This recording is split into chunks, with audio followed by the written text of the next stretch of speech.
नमस्कार दोस्तों, राम राम। ये नाइन्थ की, ठीक है, और अर्थशास्त्र की इकोनॉमिक्स की बुक है।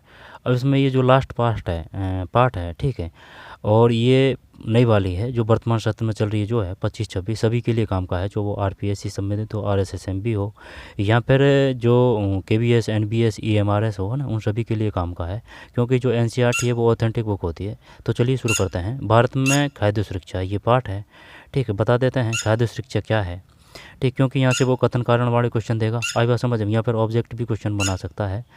किसी आपदा के समय खाद्य सुरक्षा कैसे प्रभावित होती है, ठीक है, खाद्य सुरक्षा क्यों। इसके बाद में ये है बंगाल प्रांत में चावल की उपज, यहाँ से वो अंदर से क्वेश्चन पूछ सकता है ना, और काफ़ी क्वेश्चन आ चुके हैं, ठीक है। ओपीएस क्या है, ठीक, परियोजना कार्य। इसके बाद में खाद्य असुरक्षित कौन है, आगे चलते हैं। फिर भारत में खाद्य सुरक्षा, कृषि एक मौसमी क्रिया क्यों है, कृषि एक मौसमी क्रिया क्यों है। रामू वर्ष के लगभग 4 महीने बेरोजगार क्यों रहता है। जब रामू बेरोजगार होता है तो वह क्या करता है। रामू के परिवार में पूरक आय कौन प्रदान करता है। कोई भी काम पाने में असमर्थ होने पर रामू को कठिनाई क्यों होती है। रामू खाद्य की दृष्टि से कब असुरक्षित होता है ना। ये काफ़ी बढ़िया बड़े क्वेश्चन है। अहमद की कहानी, ये अंदर से भी क्वेश्चन पूछ सकता है वो। और ये बताइए ये जो है क्या, NHFS राष्ट्रीय स्वास्थ्य एवं परिवार सर्वेक्षण, पूरा नाम क्या है, NHFS, एन है, एच है, एफ है, एस है, NHFS राष्ट्रीय स्वास्थ्य एवं पारिवारिक सर्वेक्षण, राष्ट्रीय स्वास्थ्य एवं पारिवारिक सर्वेक्षण, ठीक। 98 से 99 के अनुसार भारत में ऐसी महिलाओं और बच्चों की संख्या 11 करोड़ के लगभग है, ठीक है। इसके बाद में उत्तर प्रदेश, आइए चर्चा करें ना, इसको पढ़ेंगे अपन। भूखमरी के प्रकार, सुझाई गई क्रियाएं, स्वतंत्रता के बाद खाद्यान्न आत्मनिर्भर होना भारत का लक्ष्य रहा है। भारत में खाद्य सुरक्षा, ठीक है, ये जो डेट, ये जो कब से कब घटा है, बढ़ा है, वो पूछ सकता है। 23-24 का डाटा है, ठीक है, एकदम लेटेस्ट है। सार्वजनिक वितरण प्रणाली, यहाँ से क्वेश्चन आ चुका है। पीडीएस को क्या बोलते हैं, सार्वजनिक वितरण प्रणाली, सार्वजनिक वितरण प्रणाली, पीडीएस, ठीक है, पीडीएस, यहाँ से क्वेश्चन आ चुका है। वो पूछा था उसने कि बताइए, है ना, 4 योजना थी, ऑप्शन थे 4 में, कि जो बच्चों के स्वास्थ्य से संबंधित कौन सी नहीं है ना, वो वितरण से कौन सी योजना संबंधित नहीं है, इस प्रकार से थे, और भी थे, है ना। शानदार शानदार क्वेश्चन। एकीकृत बाल विकास सेवाएं, ठीक है, पता लगाइए। फिर सुझाए गए क्रियाकलाप, सार्वजनिक वितरण प्रणाली की वर्तमान स्थिति, भारतीय खाद्य सुरक्षा अधिनियम, है ना, ये डेट पूछ सकता है, 213। इसके बाद में अंत्योदय अन्न योजना, ठीक, अन्नपूर्णा योजना, सार्वजनिक वितरण प्रणाली 1992 तक, कब से कब शुरू की गई थी ना, वो पूछ सकता है। ये कितने कितने किलो दिया जाता है ना, वैसे आया तो नहीं है, ये नहीं है, लेकिन वो कथन कारण वाले क्वेश्चन पूछ सकता है, जो मेन तथ्य है जो पार्ट का, अंत्योदय अन्न योजना, ठीक है। और जो जैसे कि आरएसएस भी है, वो ऑब्जेक्टिव क्वेश्चन है ना, वो यहाँ से उठाती है, जैसे कि उठा के दे दिया उसने कि बताइए अंत्योदय योजना से संबंधित कौन से कथन सही नहीं। और अब तो वो कथन कारण वाले भी क्वेश्चन देने लग गई है आरएसएसएम भी, ठीक है, सांख्यिकी। इसके बाद में वर्ष 2022 में केंद्रीय पुल के पास 169 लाख मिलियन टन गेहूँ और 104 लाख मिलियन टन चावल का भंडार था, ठीक है। न्यूनतम समर्थित कीमतों को बढ़ने से सरकार को खाद्यान्न की वसूली, अनुरक्षण लागत बढ़ गई, अनुरक्षण किसे कहते हैं, यानी कि वो सेफ्टी से रखते हैं ना, वो है शायद। सहकारी समितियों की खाद्य सुरक्षा भूमिका, है ना, सहकारी समितियाँ, तो ये है एडीएस। तो ये पार्ट है। तो चलिए और एक को लेते हैं, जितना हो जाएगा उतना देख लेंगे, फिर बाद में देख लेंगे, है ना। यहाँ से लेते हैं भारत में खाद्य सुरक्षा, ठीक है। भारत में खाद्य सुरक्षा देखते हैं। अवलोकन, खाद्य सुरक्षा का अर्थ सभी लोगों के लिए सदैव भोजन की उपलब्धता, पहुंच और उसे प्राप्त करने का सामर्थ्य है। जब भी अनाज के उत्पादन या उसके वितरण की समस्या आती है तो सहज ही निर्धन परिवार इससे अधिक प्रभावित होते हैं। खाद्य सुरक्षा, सार्वजनिक वितरण प्रणाली, शासकीय सतर्कता और खाद्य सुरक्षा के खतरे की स्थिति में सरकार द्वारा की गई कार्रवाई पर निर्भर करती है। सार्वजनिक वितरण प्रणाली, शासकीय सतर्कता, खाद्य सुरक्षा के खतरे की स्थिति में सरकार द्वारा की गई कार्रवाई पर निर्भर करती है। खाद्य सुरक्षा क्या है, ठीक है, बताइए भाई, क्योंकि वो एक लाइन में क्वेश्चन दे देगा कि बताइए 20 शब्द में खाद्य सुरक्षा क्या है, इसके बारे में बताइए। जीवन के लिए भोजन उतना ही आवश्यक है जितना कि सांस लेने के लिए वायु, लेकिन खाद्य सुरक्षा मात्र 2 जून की रोटी पाना नहीं है, बल्कि उससे कहीं अधिक है। खाद्य सुरक्षा के निम्नलिखित आयाम हैं, ठीक है। क्या है, खाद्य उपलब्धता का तात्पर्य देश में खाद्य उत्पादन, खाद्य आयात और सरकारी अनाज भंडारों से वंचित पिछले वर्षों के स्टॉक से है। खाद्य उपलब्धता का तात्पर्य देश में खाद्य उत्पादन, है ना, अंडरलाइन करते हैं क्योंकि फिर पढ़ने में समस्या नहीं आएगी। खाद्य उपलब्धता का तात्पर्य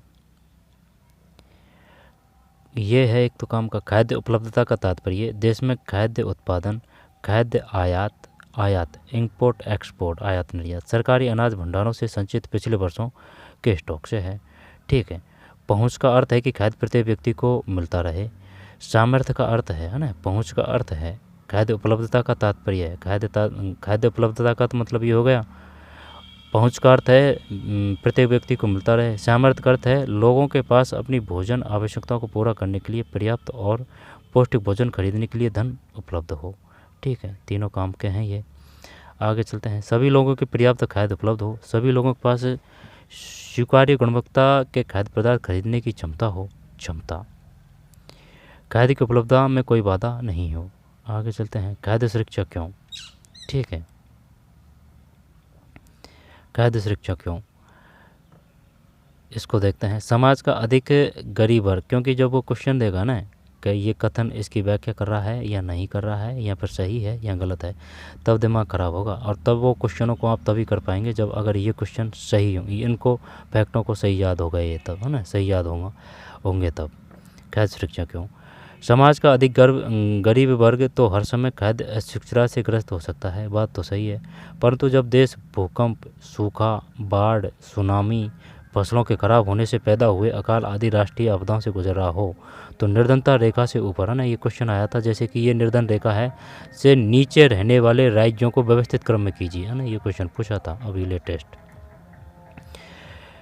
तो निर्धनता रेखा से ऊपर के लोग भी खाद्य असुरक्षा से ग्रस्त हो सकते हैं। निर्धनता रेखा, जैसे कि मान लीजिए ये निर्धनता रेखा है तो इससे ऊपर, यानी कि ये भाई गरीब नहीं है, तो भाई खाने पीने की कोई कमी नहीं, अन्न वगैरह की कोई कमी नहीं है, तो फिर वो भी विचलित हो सकते हैं।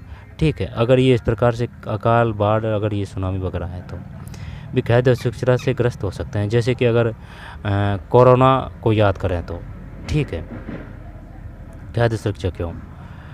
इसके बाद में आगे इसको देखते हैं, इसमें डिटेल में दे रखा है।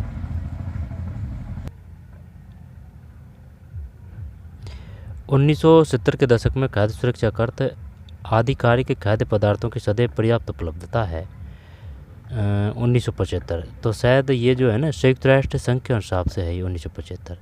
1977 के दशक में खाद्य सुरक्षा का अर्थ क्या था, है ना, वो पूछ लिया उसने कि ये बताइए 1970 के हिसाब से, है ना, संयुक्त राष्ट्र संघ के आधार पर खाद्य सुरक्षा का अर्थ क्या था। अब वो लुभावनी ऑप्शन दे देगा। तो ये है आधिकारिक खाद्य पदार्थों की सदैव पर्याप्त उपलब्धता है, और वैसे भी कर देंगे अगर ऑप्शन अगर आएगा तो। ठीक है, 1975। अमृत सेन, है ना, ये क्वेश्चन पूछ चुका है वो। अमृत सेन ने खाद्य सुरक्षा में एक नया आयाम जोड़ा। किसने जोड़ा था? अमृत सेन। ये बांग्ला नहीं, ये अपने ही देश के हैं। अमृत सेन ने एक नया आयाम जोड़ा और हकदारियों के आधार पर खाद्य तक पहुंच पर जोर दिया।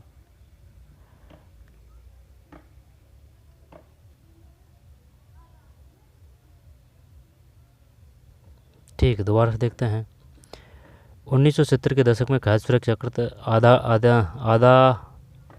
खाद्य सुरक्षा का अर्थ आधारिक खाद्य पदार्थों की सदैव आधारिक खाद्य पदार्थों की सदैव पर्याप्त उपलब्धता। संयुक्त राष्ट्र संघ 1975। अमृत सेन ने खाद्य सुरक्षा में एक नया आयाम जोड़ा। हकदारियों के आधार पर खाद्य तक पहुंच पर जोर दिया। हकदारियों का अभिप्राय राज्य का सामाजिक रूप से उपलब्ध कराई गई अन्य पूर्तियों के साथ साथ उन वस्तुओं से है जिनका उत्पादन और विनिमय बाजार में किसी व्यक्ति द्वारा किया जा सकता है। तदनुसार खाद्य सुरक्षा के अर्थ में काफ़ी परिवर्तन हुआ। विश्व खाद्य शिखर सम्मेलन, अन्य ये पूछेगा वो कि ये बताइए विश्व खाद्य शिखर सम्मेलन कब आयोजित हुआ? 1995 में। यह घोषणा की गई कि व्यक्तिगत, पारिवारिक, क्षेत्रीय, राष्ट्रीय तथा वैश्विक स्तर पर खाद्य सुरक्षा का अस्तित्व तभी है जब सक्रिय और स्वस्थ जीवन व्यतीत करने के लिए आहार संबंधी जरूरतों और खाद्य पदार्थों को पूरा करने के लिए पर्याप्त, सुरक्षित, पौष्टिक खाद्य तक सभी लोगों की भौतिक व आर्थिक पहुंच सदैव हो। खाद्य व कृषि संगठन 1996 में, है ना, वहाँ से लिया गया है। इसके अतिरिक्त घोषणा में यह भी स्वीकार किया गया कि खाद्य तक पहुंच बढ़ाने में निर्धनता का उन्मूलन किया जाना परम आवश्यक है। जब यहाँ से क्वेश्चन है ना काफ़ी आएंगे, अंडरलाइन कर देते हैं। एक तो ये 1970 काम का है, 1970, ठीक है। आधारित खाद्य पदार्थों की सदैव पर्याप्त उपलब्धता है 1975। आगे चलते हैं। इसके बाद में हकदारियों का अभिप्राय राज्य का सामाजिक रूप से उपलब्ध कराई गई अन्य पूर्तियों के साथ साथ उन वस्तुओं से है जिनका उत्पादन विनिमय बाजार में किसी एक व्यक्ति द्वारा किया जाता है, जिनका उत्पादन और विनिमय बाजार में किसी व्यक्ति द्वारा किया जा सकता है।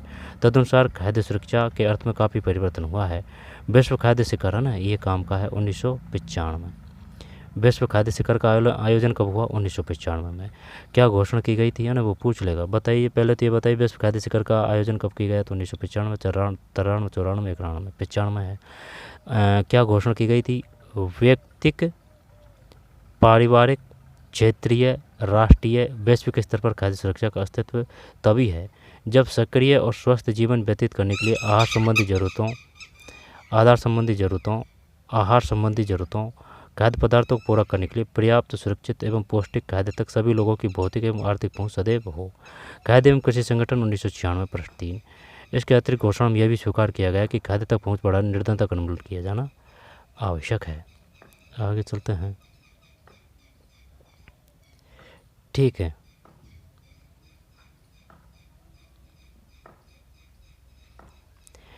किसी आपदा के समय खाद्य सुरक्षा कैसे प्रभावित होती है? बताइए कैसे प्रभावित होती है? सोचिए, एक्टिव कीजिए दिमाग को, फिर ना कुछ तथ्य, फैक्ट व अवधारणा आपको याद होने लग जाएगी। किसी आपदा के समय खाद्य सुरक्षा कैसे प्रभावित होती है? किसी प्राकृतिक आपदा जैसे सूखे के कारण खाद्यान्न की कुल उपज में गिरावट आती है। ठीक है, वही जैसे कि अगर सूखा पड़ा है तो जैसे कि किसान है ना, वो अपने परिवार के लिए ही जो खाना है या फिर अन्न है वो पैदा कर पाएगा, तो फिर वो बेचेगा नहीं, मंडी में नहीं बेचेगा, तो फिर वो जो शहर वाले हैं वो कहाँ से खाएंगे?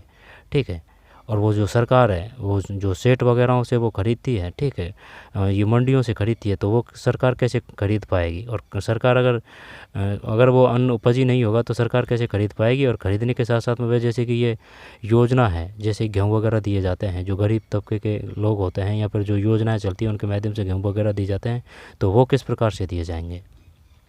ठीक, अगर अन्न पैदा नहीं होगा तो, अगर किसान अन्न पैदा ही अपने जैसे सूखे की अगर मार वगैरह पड़ गई तो, ठीक है, वैसे अब सूखे की मार कम ही पड़ती है। किसी प्राकृतिक आपदा जैसे सूखे के कारण खाद्यान्न की कुल उपज में गिरावट आती है। इससे प्रभावित क्षेत्र में खाद्य की कमी हो जाती है। खाद्य की कमी के कारण कीमतें बढ़ जाती हैं, जैसे कि ये देखते हैं पर टमाटर वगैरह, ये उड़ा वगैरह की वजह से टमाटर नष्ट हो जाते हैं, तो फिर वो टमाटर के भाव बढ़ जाते हैं, है ना, 100 रुपये किलो तक हो जाते हैं। कुछ लोग ऊंची कीमतों पर खाद्य पदार्थ नहीं खरीद सकते। अगर यह आपदा अधिक विस्तृत क्षेत्र में आती है या अधिक लंबे समय तक बनी रहती है तो भूखमरी की स्थिति पैदा हो सकती है। व्यापक भूखमरी से अकाल की स्थिति बन सकती है। ये सही बात है। आगे चलते हैं। अकाल के दौरान बड़े पैमाने पर मौतें होती है, जो भूखमरी तथा बेबस होकर दूषित जल या सड़े भोजन के प्रयोग से फैलने वाली महामारियों तथा भूखमरी से उत्पन्न कमजोरियों से रोगों के प्रति शरीर की प्रतिरोधी क्षमता में गिरावट के कारण होती है। अना ये क्वेश्चन है ना, वो पूछ चुका है कि ये बताइए वो सबसे भयंकर अकाल वो पश्चिम बंगाल में कब पड़ा था। ठीक है, अब ये लगता तो ऐसे ही कैसे ही है, लेकिन ये पूछ चुका है क्योंकि उसने ऑप्शन दिया था 1941, 42, 43, 44, 45 कि बताइए बंगाल में अकाल कब पड़ा था। आई बात समझ में? भारत में जो सबसे भयानक अकाल पड़ा था वह 1943 का बंगाल का अकाल था। इस अकाल में भारत के बंगाल प्रांत में 30 लाख लोग मारे गए थे। ठीक है, 30 लाख लोग। भारत में जो सबसे भयानक अकाल पड़ा वह 1943 का बंगाल का अकाल पड़ा। बंगाल में अकाल कब पड़ा? 1943। इस अकाल में भारत के बंगाल प्रांत में 30 लाख लोग मारे गए थे भाई साहब, 30 लाख लोग। ठीक है, बंगाल प्रांत में चावल की उपज 1938, 85 माइनस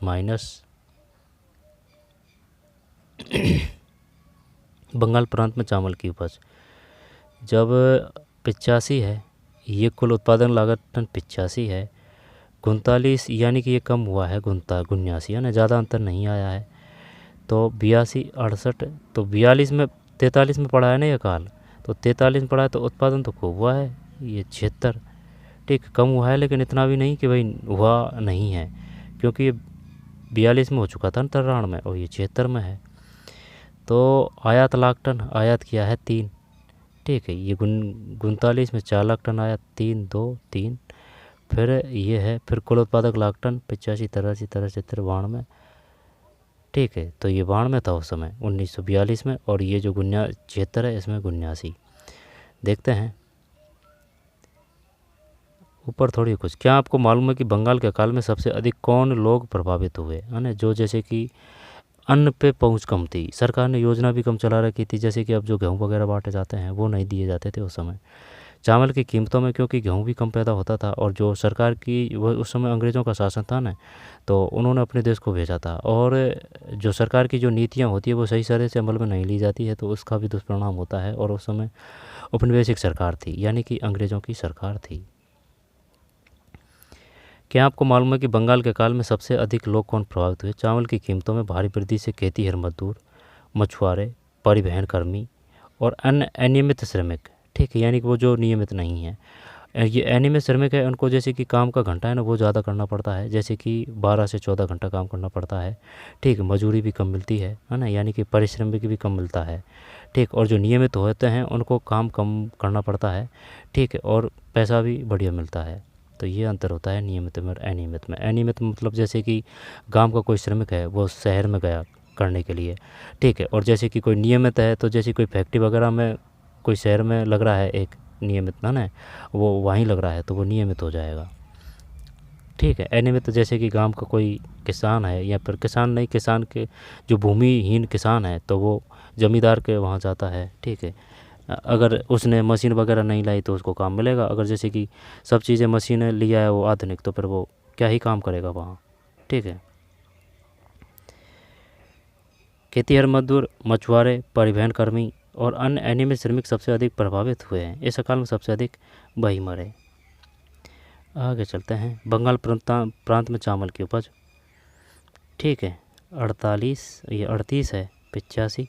अरे ये तो पूछेगा नहीं वो है, लेकिन वो समझ पर आधारित क्वेश्चन पूछ सकता है। कुछ लोगों का कहना है कि बंगाल का अकाल चावल की कमी के कारण हुआ था। 4.1 का अध्ययन करें। नहीं, जब ये अध्ययन कर लिया ना, चावल की कमी नहीं थी भाई, सरकार की जो योजना थी ना उस समय अंग्रेज़ों की, उनकी नीति की वजह से पड़ा था। उस एक तो अकाल की भी मार और वो नीति की भी मार, जो दोनों से दो मार पड़ी थी, ठीक है। किस वर्ष में खाद्य उपलब्धता में भारी कमी हुई? यह है राहत केंद्र पर भूखमरी से पीड़ित लोग, ये काल्पनिक चित्र है, ठीक, चित्रकारी है ये। फिर 1943 के बंगाल के अकाल दौरान पूर्वी बंगाल के चट्टगाम जिले में गांव छोड़कर जाता हुआ एक परिवार, ठीक है, क्योंकि अगर खेती नहीं है तो फिर क्या ही खाएंगे, तो इस वजह से ये शहर वगैरह की ओर जा रहे होंगे। आगे चलते हैं। 76 हुआ था, इतना ज़्यादा कम भी नहीं। आयात 3 कर लिया, 76 फिर ये कितना हो गया, 79 हो गया, ठीक। कुल उत्पादक लाख टन। आगे चलते हैं। सुझाए गए कार्य। चित्र 4.1 में आप क्या देखते हैं? पहले चित्र में कौन सा आयु वर्ग दिख रहा है? क्या आप कह सकते हैं कि 4.2 में दिखाया गया परिवार गरीब है, और क्यों? ठीक है, क्योंकि जैसे कि अगर किसान है और उसके पास अगर खेत है, अब उसमें सिंचाई वगैरह के लिए अगर कुछ है नहीं है ना, तो फिर वो क्या ही करेगा। जैसे कि पहले वो कोई नलकूप है उसमें पानी था तो वो सिंचाई वगैरह करके खुद की भी सिंचाई कर लेता था, और जो दूसरे खेत हैं उनकी भी सिंचाई कर लेता था। अगर इसमें पानी कम पड़ गया या फिर सूख गया तो फिर वो क्या करेगा, उसको खुद के ही लाले पड़ जाएंगे, ठीक है, यानी कि कमी आ जाएगी, उसको ही दूसरे से फिर पानी लेना पड़ेगा, ठीक, रुपए में। तो सिंचाई का बहुत अंतर होता है। क्या है कि कभी कभी जो ज़मीन होती है, जो जैसे कि अगर जैसे कि कुआं या फिर ये कुंड वगैरह खोदें तो उनमें पानी रुकता नहीं है, लेकिन अब सरकार ने काफ़ी योजना बना रखी है, जो जैसे कि तिरपाल वगैरह उन पर लगा के और उनको पानी को रोक सकते हैं। अगर पानी रुक गया तो फिर वो जो आसपास के खेत हैं उनमें आप सिंचाई भी कर सकते हैं, और इस प्रकार से जो जल स्तर है वो भी बढ़ जाता है और फसल वगैरह है वो भी बढ़िया होती है। और ये इस प्रकार से काफ़ी जो एरिया जो पहले जंगल पड़े रहते थे ना, कि उनमें कुछ नहीं होता, तो जहाँ जैसे कि कुंड वगैरह खोद लिया, यानी कि छोटा तालाब, तो उससे जल स्तर बढ़ा है, और जो वहाँ कुछ भी नहीं होता था वहाँ बहुत कुछ होने लगा है, ठीक है। ये है 4.2 में दिखाया गया परिवार गरीब है, और क्यों? क्या आप अकाल पड़ने से पहले दोनों चित्रों में दिखाए गए लोगों की जीविका के स्रोतों के बारे में अनुमान लगा सकते हैं गांव के संदर्भ में? ज्ञात करें कि किसी राहत शिविर में प्राकृतिक आपदा के पीड़ितों को किस तरह की मदद की जाती है, दी जाती है। क्या आप इस तरह की पीड़ितों की कभी धन, खाद्य, कपड़ों, दवाओं आदि के रूप में सहायता की है। परियोजना कार्य। भारत में अकाल संबंधी और सूचना एकत्र करें। भारत में बंगाल जैसा अकाल पुनः कभी नहीं पड़ा, लेकिन यह चिंता का विषय है कि आज भी अकाल जैसी स्थिति व्याप्त है और भूख के कारण कुछ लोगों की मृत्यु भी हुई है। प्राकृतिक आपदाओं या महामारियों के कारण भी खाद्य में भी कमी आ सकती है। उदाहरण के लिए कोविड-19 है ना, आ गया ना कोविड-19 महामारी का विपरीत प्रभाव पड़ा। लोगों के आवागमन पर तथा वस्तुओं एवं सेवाओं पर प्रतिबंध लगाया गया, जिससे आर्थिक गतिविधि प्रभावित हुई। अतः किसी भी देश में खाद्य सुरक्षा आवश्यक होती है ताकि सदैव खाद्य की उपलब्धता सुनिश्चित की जा सके। खाद्य असुरक्षित कौन है? यद्यपि भारत में लोगों का एक बड़ा वर्ग खाद्य एवं पोषण की दृष्टि से असुरक्षित है, परंतु इससे सर्वाधिक प्रभावित वर्गों में निम्नलिखित शामिल है, जैसे कि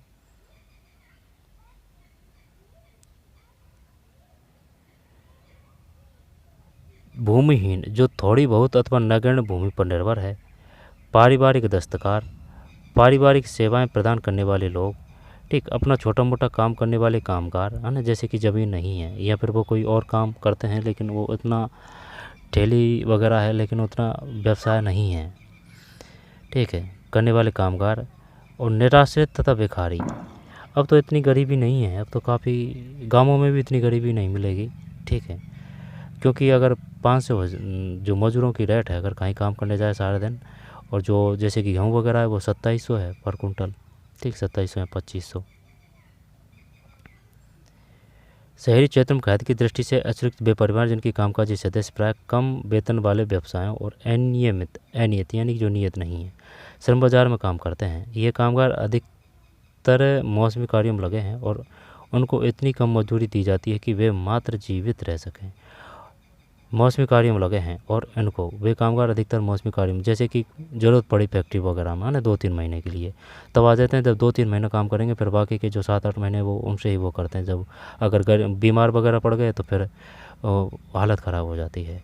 मौसमी कार्यों में लगे हैं और उनकी इतनी कम मजदूरी दी जाती है कि वे मात्र जीवित रह सकते हैं, ठीक है।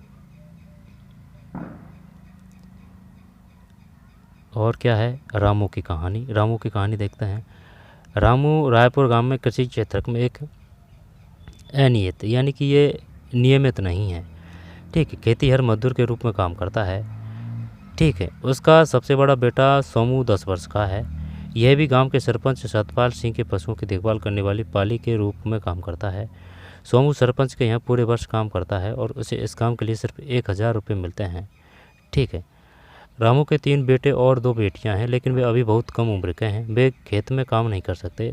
रामू की पत्नी सुनहरी भी पशुओं की सफाई करने, गोबर हटाने का काम अंशकालीन करती है। उसे अपने रोज़ाना काम के बदले आधा लीटर दूध और सब्जियों के साथ कुछ पक्का खाना मिलता है। अब इतनी कम मजदूरी तो कोई नहीं लेता है। सरकार ने भी वैसे 300 रुपये कर दिए हैं, और जब फसल वगैरह कटती है ना तो 450 या फिर 500 में मजदूर मिलते हैं भाई, ठीक है। अगर जैसे कि घर में अगर 4-5 सदस्य है तो अगर वो 450 के हिसाब से गए 10 दिन तो काफ़ी पैसे हो जाते हैं गुजारा करने के लिए, ठीक है। और वो बाकी के दिन हैं उनमें सिटी में जाके काम वगैरह करने लग जाते हैं, ठीक है। जब फसल वगैरह कटाई होती है तो आ जाते हैं, ठीक है। ये सभी करते हैं, चाहे वो खेतीहर हो या फिर उनके पास जैसे कि 10-12 बीघा की ज़मीन हो, ठीक है, या फिर 6-7 बीघा की ज़मीन हो, या फिर वो भैंस का दूध है वो वगैरह भी बेच देते हैं, ठीक है। तो रामू की पत्नी सुनहरी भी पशुओं की सफाई करने और गोबर हटाने का काम अंशकालीन करती है। उसे अपने रोजाना काम के बदले आधा लीटर दूध, सब्जियों के साथ कुछ पक्का खाना मिलता है। इसके अलावा व्यस्त मौसम में वह अपने पति के साथ मिलकर खेती में काम करती है और उनकी आमदनी बढ़ जाती है। कृषि एक मौसमी कार्य है और रामू को केवल बुआई, पौधारोपण और फसल की कटाई के समय काम मिलता है। रामू को केवल बुआई, पौधारोपण और फसल की कटाई के समय काम मिलता है। वह वर्ष में फसल तैयार होने पकने तक की अवधि के दौरान लगभग 4 महीने बेरोजगार रहता है। वह वर्ष में फसल तैयार होने और पकने तक की अवधि के दौरान लगभग 4 महीने बेरोजगार रहता है। तब वह दूसरे कार्यों में काम की तलाश करता है। कभी कभी उसे ईंट भट्टे में या गांव में चल रहे निर्माण कार्यों में काम मिल जाता है, ठीक, बेलदारी। रामू अपने इन प्रयासों से नगद या फिर वस्तु रूप में इतना कमा लेता है जिससे वह अपने परिवार में 2 जून के भोजन के लिए ज़रूरी चीज़ें जुटा सके। बहरहाल जब वह कहीं काम पाने में असफल रहता है तो उसे और उसके परिवार को वास्तव में कठिनाइयों का सामना करना पड़ता है। कभी कभी उसके छोटे बच्चों को भूखे पेट ही सोना पड़ता है। परिवार को दूध तथा सब्जियां भोजन के साथ नियमित रूप से नहीं मिलती है।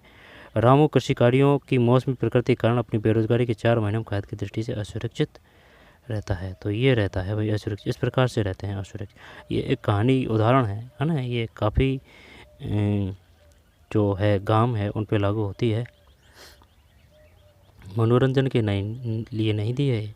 ठीक, इससे जो वो स्थिति परिस्थिति बताई है।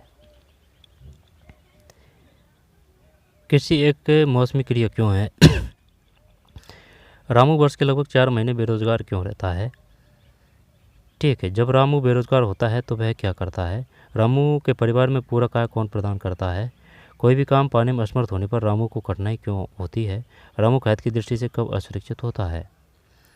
ठीक है, अब अहमद की कहानी पे आते हैं। अहमद बेंगलोर में रिक्शा चलाता है। ठीक है, ये शहर से है। अब ये जितने भी पार्ट पढ़े हैं इनमें एक तो गांव की घटना आई है और एक शहर की घटना आई है, और वो 90% सत्य है। ठीक है, अहमद की कहानी। अहमद बेंगलोर में रिक्शा चलाता है। वह अपने 3 भाइयों, 2 बहनों और बूढ़े माँ बाप के साथ झुमरी तलैया से आया। वह एक झुग्गी में रहता है। उसके परिवार के समस्त सदस्यों का पालन पोषण रिक्शा चलाने से होने वाली उसकी प्रतिदिन की आय पर निर्भर है। बहरहाल उसका रोजगार सुरक्षित नहीं है। उसकी आय प्रतिदिन घटती और बढ़ती रहती है। कभी कभी वह इतना कमा लेता है कि समस्त दैनिक आवश्यकताओं की चीज़ें खरीदने के पश्चात अपनी आय में से कुछ बचा लेता है। अन्य दिनों में वह मुश्किल से इतना ही कमा पाता है जिससे वह दैनिक आवश्यकता की वस्तुएं ही खरीद सके। सौभाग्यवश अहमद को एक पीला कार्ड प्राप्त है जो निर्धनता रेखा से नीचे के लोगों का पीडीएस कार्ड है ना। ये पीडीएस कार्ड यानी कि ये जो बीपीएल है ना, उनसे संबंधित होता है, यानी कि जो गरीब है उनमें भी गरीब है ना। पीडीएस कार्ड किसे कहते हैं? इस कार्ड से अहमद अपनी दैनिक ज़रूरतों को के लिए पर्याप्त मात्रा में गेहूँ, चावल, चीनी, मिट्टी का तेल प्राप्त कर लेता है। वह इन चीज़ों को बाजार की कीमत से आधी कीमत पर प्राप्त कर लेता है। ठीक, उचित मूल्य की दुकान। वह अपना मासिक भंडार इस विशेष दिन खरीदता है। वह अपना मासिक भंडार उस विशेष दिन खरीदता है जिस दिन दुकान निर्धनता रेखा के नीचे के लोगों को ना, निर्धनता रेखा के नीचे के लोगों के लिए खुलती है। इस तरह अहमद अपनी इस अपर्याप्त आय से अपने बड़े परिवार का किसी तरह पालन पोषण कर रहा है, जहाँ वो अकेला अपनी कमाने वाला सदस्य है ना। तो वही सरकार की भी योजना है और वो खुद के भी कुछ कार्य है, तो वो गरीबी से उभरने लग जाता है। ठीक है, ये है। और जैसे कि बच्चे को पढ़ा दिया थोड़ा बहुत, और वो जैसे कि कोई बढ़िया कोर्स कर लिया तो वो भीड़ से अलग हो जाएगा तो फिर वो जैसे कि थोड़ी बहुत तैयारी करी तो वो जॉब लग गया, तो फिर वो सब समस्याएँ वो सॉल्व हो जाएगी। ठीक है, क्या रिक्शा चलाने से अहमद को नियमित आय होती है? नहीं, नियमित नहीं होती है। रिक्शा चलाने से होने वाली थोड़ी सी आय के बावजूद पीला कार्ड अहमद को अपना परिवार चलाने में कैसे मदद कर रहा है? ठीक है, क्योंकि उसको बाज़ार में जैसे कि जो 60 रुपये की चीज़ मिल रही है ना, तो अहमद को वो 35 या 40 रुपये में मिलेगी। ठीक है, रामू खाद की दृष्टि से कब असुरक्षित होता है? आगे चलते हैं। खाद्य पदार्थ खरीदने में असमर्थता के साथ सामाजिक संरचना भी खाद्य की दृष्टि से असुरक्षा भूमिका निभाती है। अनुसूचित जाति, अनुसूचित जनजाति और अन्य पिछड़ी जातियाँ के कुछ वर्ग, इनमें से निचली जातियों का या तो भूमि का आधार कमज़ोर होता है या फिर उनकी भूमि की उत्पादकता बहुत कम होती है। वे खाद्य की दृष्टि से शीघ्र असुरक्षित हो जाते हैं। वे लोग भी खाद्य की दृष्टि से सर्वाधिक असुरक्षित होते हैं जो प्राकृतिक आपदाओं से प्रभावित है और जिन्हें काम की तलाश में दूसरी जगह जाना पड़ता है।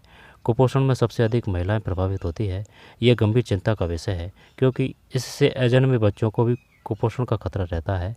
खाद्य असुरक्षा से ग्रस्त आबादी का बड़ा भाग गर्भवती तथा दूध पिला रही महिलाओं तथा 5 वर्ष से कम उम्र के बच्चों का है, जिसके कुछ क्षेत्रों जैसे कि आर्थिक रूप से पिछड़े राज्य जहां गरीबी अधिक है, आदिवासी और सुदूर क्षेत्र, प्राकृतिक आपदाओं से बार बार प्रभावित होने वाले आदि में खाद्य की दृष्टि से असुरक्षित लोगों की संख्या आनुपातिक रूप से बहुत अधिक है।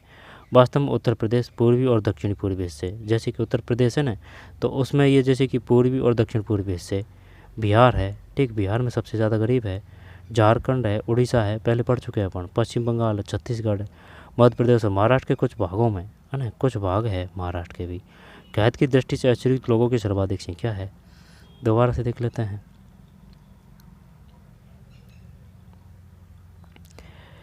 बार बार प्रभावित होने वाले क्षेत्र आदि में खाद्य की दृष्टि से असुरक्षित लोगों की संख्या आनुपातिक रूप से बहुत अधिक है। वास्तव में उत्तर प्रदेश, पूर्वी और दक्षिण पूर्वी हिस्से, बिहार, झारखंड, उड़ीसा, पश्चिम बंगाल, छत्तीसगढ़, मध्य प्रदेश, महाराष्ट्र के कुछ भागों में खाद्य की दृष्टि से असुरक्षित लोगों की सर्वाधिक संख्या है। भूखमरी खाद्य की दृष्टि से असुरक्षा को इंगित करने वाला एक दूसरा पहलू है। भूखमरी गरीबी की एक अभिव्यक्ति मात्र नहीं है, ये गरीबी लाती है। ठीक है, इस तरह खाद्य की दृष्टि से सुरक्षित होने से वर्तमान भूखमरी समाप्त हो जाती है। आगे चलते हैं। ठीक, ये नाम ध्यान रखना है। वास्तव में उत्तर प्रदेश, वैसे जो क्रम से है ना वो सारणी दे रखी है तो वहाँ से ही आएगा, ये क्रम से नहीं है।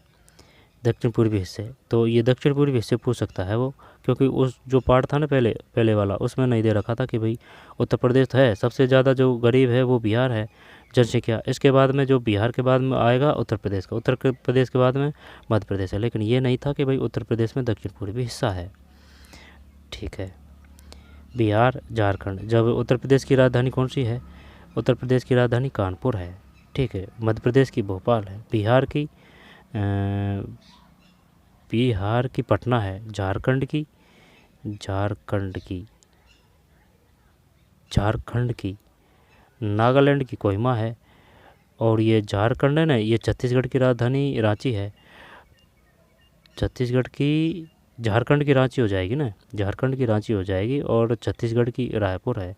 झारखंड की रांची है, रांची धोनी से झारखंड की रांची है, और जो झारखंड की रांची है, इसके बाद में छत्तीसगढ़ की रायपुर है, उड़ीसा की भुवनेश्वर है, पश्चिम बंगाल की कलकत्ता है, छत्तीसगढ़ की रायपुर है, मध्य प्रदेश की भोपाल है, महाराष्ट्र की मुंबई है, गोवा की पणजी है। ठीक है, और जो महाराष्ट्र है वो मुंबई है। ठीक है, इसके बाद में जो है कौन सा, राजस्थान जयपुर है। ठीक, कर्नाटक बेंगलुरु है, आंध्र प्रदेश अमरावती है। ठीक है, और जैसे कि त्रिपुरा अगरतला है, नागालैंड कोहिमा है, अरुणाचल ईटानगर है। ठीक है, सिक्किम की गंगटोक है। ठीक है, और फिर हिमाचल प्रदेश की शिमला है, शिमला यानी कि हिम और सिम, भाई हिमालय वहीं तो बर्फ़ मिलेगी, तो हिमाचल की शिमला है। नागालैंड की कोहिमा है, अरुणाचल की ईटानगर है। ठीक है, फिर अरुणाचल की ईटानगर है, और जो हिमाचल है उसकी शिमला है। शिलांग मेघालय की है। ठीक, इसके बाद में बिहार है कि वो है बिहार की पटना। ठीक है, छत्तीसगढ़ की रायपुर, झारखंड की रांची है, ठीक है, गरीबी अधिक है। आदिवासी सुदूर क्षेत्र प्राकृतिक आपदाओं से बार बार प्रभावित होने वाले क्षेत्र आदि में खाद्य की दृष्टि से अशिक्षित लोगों की संख्या अनुपातिक रूप से बहुत अधिक है। तो ये था, यह गरीबी लाती है। उस तरह खाद्य की दृष्टि से सुरक्षित होने से वर्तमान भूखमरी समाप्त हो जाती है और भविष्य में भूखमरी का खतरा कम हो जाता है। भूखमरी के दीर्घकालीन और मौसमी आयाम होते हैं। दीर्घकालीन भूखमरी मात्रा एवं या गुणवत्ता के आधार पर अपर्याप्त आहार ग्रहण करने के कारण होती है। दीर्घकालीन भूखमरी मात्रा एवं या गुणवत्ता के आधार पर अपर्याप्त आहार ग्रहण करने के कारण होती है। अपर्याप्त आहार ग्रहण करने के कारण होती है। गरीब लोग अपने अत्यंत निम्न आय और जीवित रहने के लिए खाद्य पदार्थ खरीदने में अक्षमता के कारण दीर्घकालीन भूखमरी से त्रस्त होते हैं। मौसमी भूखमरी फसल उपजाने और काटने के चक्र से संबंध है। मौसमी भूखमरी है ना, वो पूछ लेगा मौसमी भूखमरी, वैसे नाम से ही पता चल रहा है, फसल उपजाने और काटने के चक्र से संबंध है। यह ग्रामीण क्षेत्रों की कृषि क्रियाओं, मौसमी प्रकृति के कारण तथा नगरीय हिस्सों में अनियमित श्रम के कारण होती है। जैसे बरसात के मौसम में अनियमित निर्माण श्रमिकों को कम काम रहता है। इस तरह भूखमरी तब होती है जब कोई व्यक्ति पूरे वर्ष काम पाने में अक्षम रहता है। ठीक है, 4.2 में दिखाया गया है कि भारत में मौसमी और साथ ही दीर्घकालीन भूखमरी के प्रतिशत में गिरावट आई है। पंजाब का एक किसान है ना, ये HYB बीज है ना, यहाँ से क्वेश्चन आ चुका है। HYB प्रकारों वाले गेहूं के खेत के सामने, जिस पर हरित क्रांति आधारित है। पंजाब, ठीक है, पंजाब। HYB प्रकार के बीज से आप क्या समझते हैं? HYB, ठीक है, तो ये था। आगे चलते हैं। राष्ट्रीय स्वास्थ्य एवं पारिवारिक सर्वेक्षण NHFS है ना, NHFS राष्ट्रीय स्वास्थ्य एवं पारिवारिक सर्वेक्षण NHFS, ठीक, NHFS। आगे चलते हैं। अहमद की कहानी, वह दैनिक आवश्यकता की वस्तुएं खरीद सके। सौभाग्य अहमद को एक पीला कार्ड है ना, तो ये पढ़ चुके हैं, ठीक है। और कुछ छूटा थोड़ी है। खाद्य पदार्थ खरीदने में समर्था के साथ, और ये है किसकी कहानी, रामू की कहानी। एक अनियमित खेतीहर मजदूर के रूप में काम करता है, ठीक है। दौरान लगभग 4 महीने बेरोजगार रहता है। चलते हैं, कोई दिक्कत नहीं है, आगे चलते हैं, आइए चर्चा करें, ठीक है। ये पंजाब का है। HIV बीज किस प्रकार के हैं? HIV बीजों से आप क्या समझते हैं? ठीक, भूखमरी के प्रकार 1993, ठीक है। 1993 है, उसके हिसाब से मौसमी 16.2 है, दीर्घकालीन 2.3 है, कुल 18.5 है। तरासी 93 94 में 4.2 भूखमरी के प्रकार है ये। फिर 0.9 हो रही है, 5.1। 1999 2000 2.6, 0.7, 3.3। शहरी में 1983 में 5.6 थी, 0.8, 6.3, ठीक है। इसके बाद में ये जो है 93 94 में 1.1, 0.5, 1.6, 0.6, 0.3, 0.9, ठीक है। आगे चलते हैं। स्वतंत्रता के बाद खाद्यान्नों में आत्मनिर्भरता होना भारत का लक्ष्य रहा है। स्वतंत्रता के बाद खाद्यान्नों में, स्वतंत्रता के पश्चात भारतीय नीति निर्माताओं ने खाद्यान्नों में आत्मनिर्भरता प्राप्त करने के सभी उपाय किए हैं। भारत ने कृषि में एक नई रणनीति अपनाई है, जिसकी परिणति हरित क्रांति में, ठीक है। यहाँ से क्वेश्चन आए हैं, वो ये विशेषकर गेहूँ और चावल के उत्पादन में ना, तो ये पूछा है उसने। क्या पूछा है? ये गेहूँ और चावल है ना, ये क्वेश्चन पूछा है इसने कि बताइए जो ये हरित क्रांति हुई है वह किस फसल में हुई है। एक रणनीति रण जिसकी परिणति हरित क्रांति में हुई है, विशेषकर किस फसल में? गेहूँ है और चावल है ना, गेहूँ और चावल। वो अगर और देगा ज्वार, मक्का, गन्ना, है ना, इस प्रकार से देगा ऑप्शन में। तत्कालीन प्रधानमंत्री इंदिरा गांधी ने जुलाई 1968 में गेहूँ क्रांति शीर्षक एक विशेष डाक टिकट जारी कर कृषि के क्षेत्र में हरित क्रांति की प्रभावशाली प्रगति को आधारिक रूप से दर्ज किया। तो ये ध्यान रखना है, 1968 कब की बात है? 1968, गेहूँ क्रांति, ठीक है। गेहूं की सफलता के बाद चावल के क्षेत्र में इस सफलता की पुनरावृत्ति हुई। गेहूं की सफलता के बाद चावल। बहरहाल अनाज की उपज में वृद्धि समानुपातिक नहीं थी। उत्तर प्रदेश और मध्य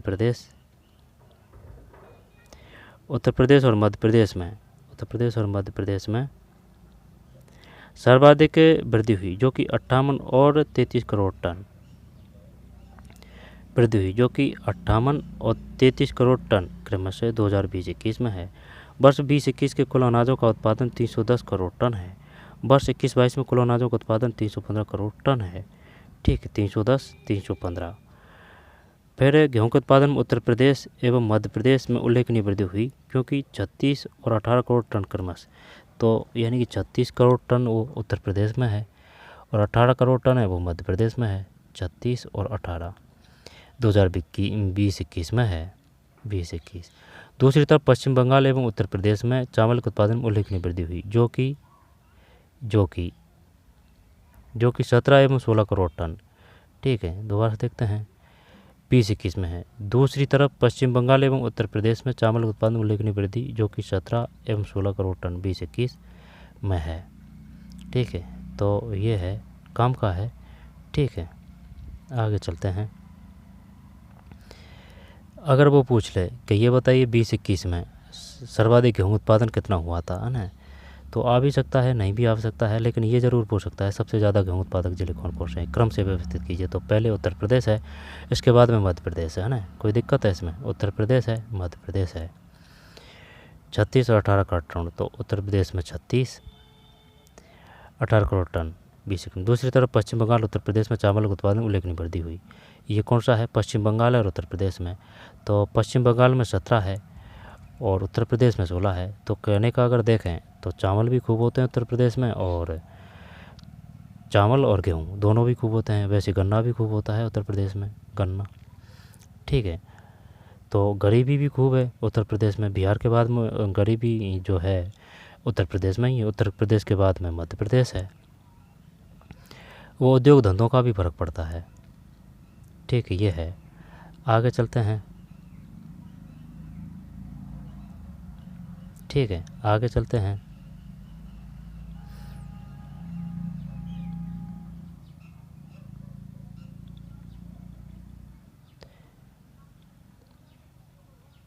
रह जाएगा ध्यान। दोबारा से देख लेते हैं। सर्वाधिक वृद्धि हुई जो कि 58 और 33 करोड़ टन क्रमश। किस किस की बात है ये? अर्थ क्रांति है ना, जब उत्तर प्रदेश और मध्य प्रदेश है। फिर 20-21 में कुल अनाजों का उत्पादन 310 करोड़ टन। 21-22 में कुल अनाजों का उत्पादन 315 करोड़ टन। तो 20-21 में 310, 21-22 में 315। गेहूँ उत्पादन में उत्तर प्रदेश और मध्य प्रदेश में उल्लेखनीय वृद्धि हुई जो कि 36 और 18 है ना, 18 दूनी 36 रह जाएगा। उत्तर प्रदेश है फिर मध्य प्रदेश है। दूसरी तो पश्चिम बंगाल उत्तर प्रदेश में चावल के उत्पादन में उल्लेखनीय वृद्धि हुई जो कि तो फिर ज़्यादा पश्चिम बंगाल में है 17, तो लगभग में ये भी है 16, 20-21। आगे चलते हैं। निकट के किसी गांव के कुछ खेतों पर जाएं और किसानों द्वारा उपजाई गई खाद्य फसलों का ब्यौरा एकत्रित करें। भारत में खाद्य सुरक्षा, ठीक है भाई, अब इसको देखते हैं। भारत में खाद्य सुरक्षा 70 के दशक के प्रारंभ में हरित क्रांति के आने के बाद है ना, वो ये पूछा था कि ये बताइए जो हरित क्रांति हुई थी वह कौन से दशक में हुई थी? 70 के दशक में, 80 के दशक में, 60 के दशक में, 90 के दशक में। ठीक है, तो ये बढ़िया क्वेश्चन है। 70 के दशक के प्रारंभ। हरित क्रांति के आने के बाद से मौसम विपरीत दशाओं के दौरान भी देश में अकाल नहीं पड़ा। ये 1968 की बात है ये, ठीक है, 1968। देश भर में उपजाई जाने वाली विविध फसलों के कारण भारत पिछले 30 वर्षों के दौरान खाद्यान्नों के मामले में आत्मनिर्भर बन गया है। 30 वर्षों के दौरान सरकार द्वारा सावधानीपूर्वक तैयार की गई खाद्य सुरक्षा व्यवस्था के कारण देश में खराब मौसम स्थितियों के बावजूद अथवा किसी अन्य कारण से अनाज की उपलब्धता और भी सुनिश्चित हो गई है। इस व्यवस्था के दो घटक हैं, बफर स्टॉक। अब है ना, ये जो है ना, ये एकदम काम के हैं, क्योंकि यहाँ से क्वेश्चन आएगा भाई। एक तो बफर स्टॉक किसे कहते हैं, ठीक है, ये क्वेश्चन आ चुका है। बफर स्टॉक किसे कहते हैं, और ये सार्वजनिक वितरण प्रणाली ये किसे कहते हैं। ठीक है, आगे चलते हैं। अब पहले आएगा बफर स्टॉक, ठीक है। बफर स्टॉक भारत में अनाज की 5 करोड़ टन, इसको देख लेना। 1960-61 में 80 है, 70-71 में 108 है, फिर बड़ा है 329, 328। तो 23-24 में ज़्यादा अंतर नहीं है। 21-22, 23-24, 315, 310, 329, 328। तो 21-22, 22-23, 24-25, 328 है 24 में, ठीक है। आइए चर्चा करें। आर्थिक सर्वेक्षण 2023-24 में SS&E प्रभाग कृषि और किसान कल्याण विभाग सांख्यिकी परिषद 3रा अनुभाग। आरेख 4.1 का अध्ययन करें और निम्नलिखित प्रश्नों का उत्तर दें। हमारे देश में किस वर्ष में अनाज उत्पादन 200 करोड़ टन प्रति वर्ष से अधिक हुआ है? ठीक है, 200 करोड़। तो 200 करोड़ से तो 2011 से ही चालू हो गया है भाई, 2011 से, ठीक, 2010-11 से, ठीक है, 2010-11 से। इसके बाद में 2001 में 196 में था, घट गया कुछ। फिर भारत में किस दशक में अनाज उत्पादन में सर्वाधिक 10 की वृद्धि हुई? भारत में किस दशक में अनाज उत्पादन में सर्वाधिक 10 की वृद्धि हुई? सर्वाधिक 10 की वृद्धि, सर्वाधिक तो फिर यही हुई है 96 से 45, ठीक, 96 से 45। कब की बात है ये? है 2001, 2010। बढ़ने को तो यहाँ से भी बढ़ा है ये, 70-71, 80-81, 80-81 से 80-81, 90-91, ठीक है।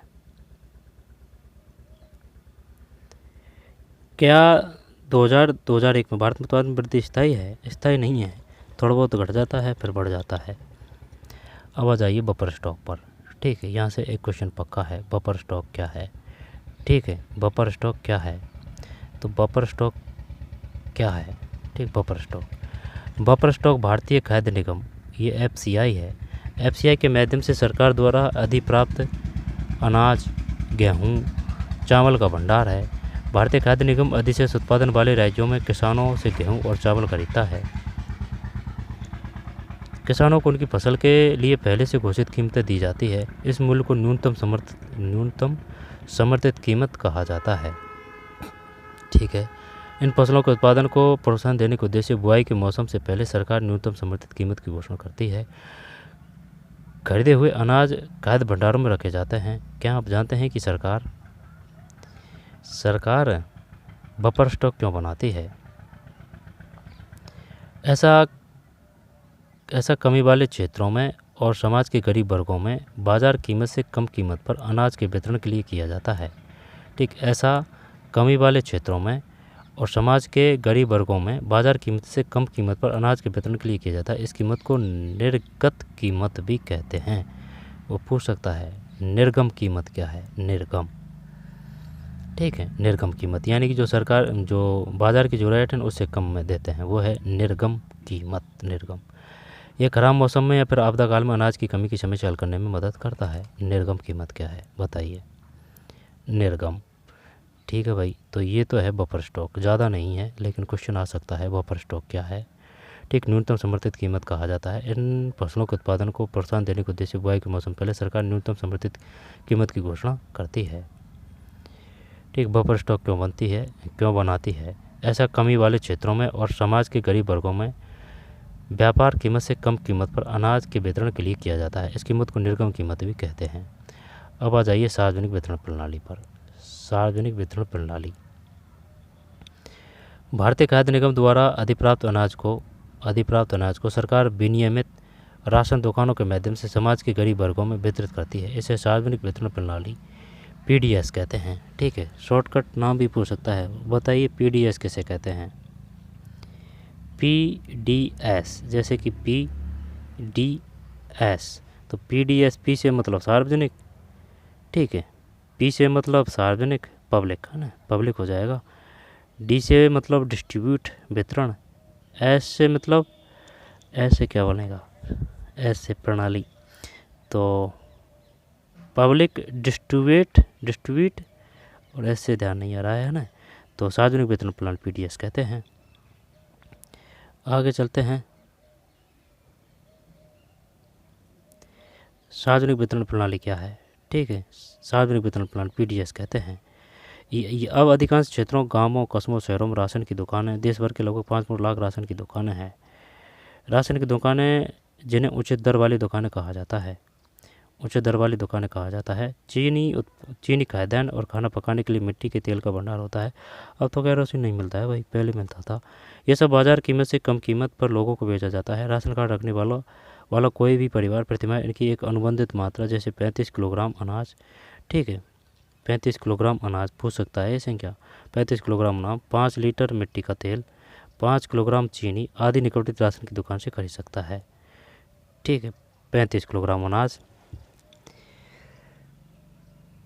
5 लीटर मिट्टी का तेल है, शायद ये अब तो नहीं मिलता है ना। 35 किलोग्राम अनाज, 5 लीटर मिट्टी का तेल, 5 किलोग्राम चीनी आदि निकटवर्ती राशन की दुकान से खरीद सकता है। तो 35 तो वो तो अलग है, और ये 5 और 5 है, तो 5 वो पूछेगा बताइए पीडीएस के तहत क्या क्या चीज़ें दी जाती हैं या फिर वितरित की जाती है? 5 लीटर मिट्टी का तेल, 5 किलो चीनी, मिट्टी का तेल और चीनी।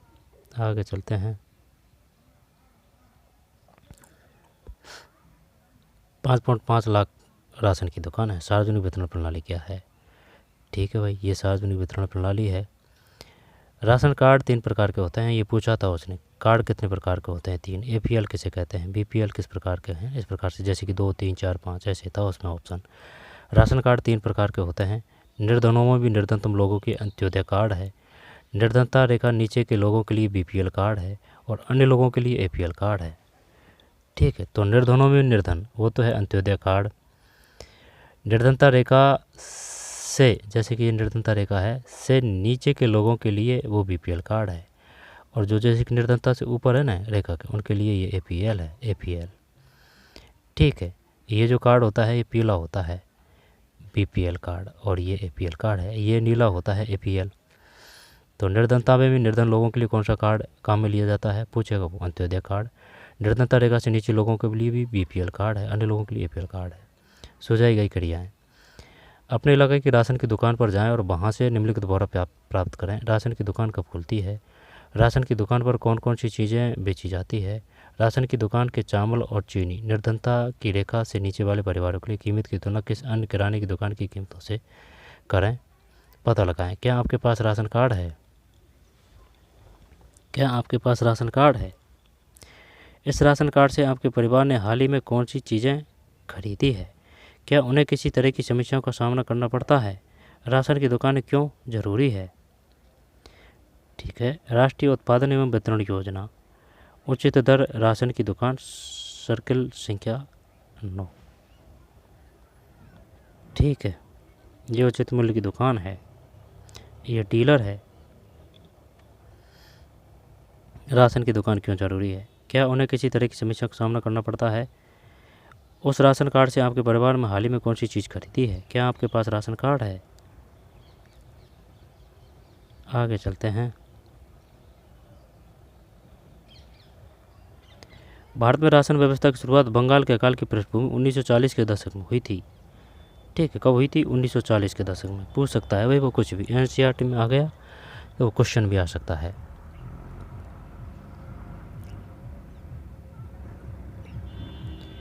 राशन व्यवस्था की शुरुआत बंगाल के अकाल की पृष्ठभूमि में 1940 के दशक में हुई। हरित क्रांति से पूर्व भारी खाद्य संकट के कारण 60 के दशक के दौरान राशन प्रणाली पुनर्जीवित की गई। गरीबी के उच्च स्तरों को ध्यान में रखते हुए 70 के दशक के मध्य NSSO की रिपोर्ट के अनुसार खाद्य संबंधी 3 महत्वपूर्ण हस्तक्षेप कार्यक्रम प्रारंभ किए गए। कौन कौन से थे वो? ये है सार्वजनिक वितरण प्रणाली। सार्वजनिक वितरण प्रणाली जो पहले से ही थी लेकिन उसे और मजबूत किया गया। एकीकृत बाल विकास सेवाएं, ICDS, ये है ICDS की फुल फॉर्म क्या है? एकीकृत बाल विकास सेवाएं, ICDS, जो प्रायोगिक आधार पर 1975 में शुरू की गई। ठीक है,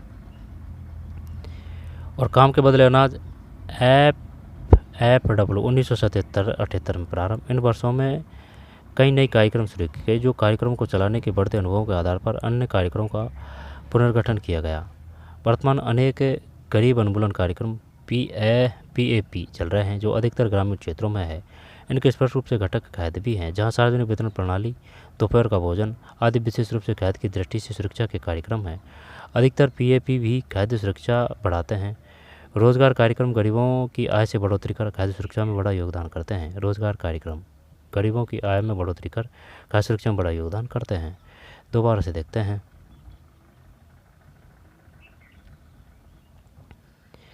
भारत में राशन व्यवस्था की शुरुआत बंगाल के अकाल की पृष्ठभूमि 1940 के दशक में थी। तो बताइए कब हुई थी? 1940। हरित क्रांति से पूर्व भारी खाद्य संकट के कारण 60 के दशक के दौरान राशन प्रणाली पुनर्जीवित की गई। ठीक, 44 में शुरुआत की गई थी लेकिन 60 में पुनर्जीवित किया गया। गरीबी के उच्च स्तरों को ध्यान में रखते हुए 70 के दशक के मध्य NSSO की रिपोर्ट के अनुसार खाद्य संबंधी 3 महत्वपूर्ण हस्तक्षेप कार्यक्रम प्रारंभ किए गए। कौन कौन से थे भाई ये? अरे वो पूछेगा कि कौन से दशक में शुरुआत की गई थी। आई बात समझ में? 70 के दशक में। कौन कौन से हैं? एक तो ये है सार्वजनिक वितरण प्रणाली है। ठीक है, एकीकृत बाल विकास सेवाएं हैं, ICDS, जो प्रायोगिक आधार पर 1975 में शुरू की गई। ठीक है, ICDS की शुरुआत कब शुरू की गई थी? IDS की फुल फॉर्म क्या है? एकीकृत बाल विकास सेवाएं हैं। कब? 1975 से। और काम के बदले अनाज FFW 1977-78 में प्रारंभ। इन वर्षों में कई नए कार्यक्रम शुरू किए गए और कार्यक्रमों को चलाने के बढ़ते अनुभवों के आधार पर अन्य कार्यक्रमों का पुनर्गठन किया गया। वर्तमान अनेक गरीब उन्मूलन कार्यक्रम PAP चल रहे हैं, जो अधिकतर ग्रामीण क्षेत्रों में है। इनमें स्पष्ट रूप से घटक खाद्य भी है।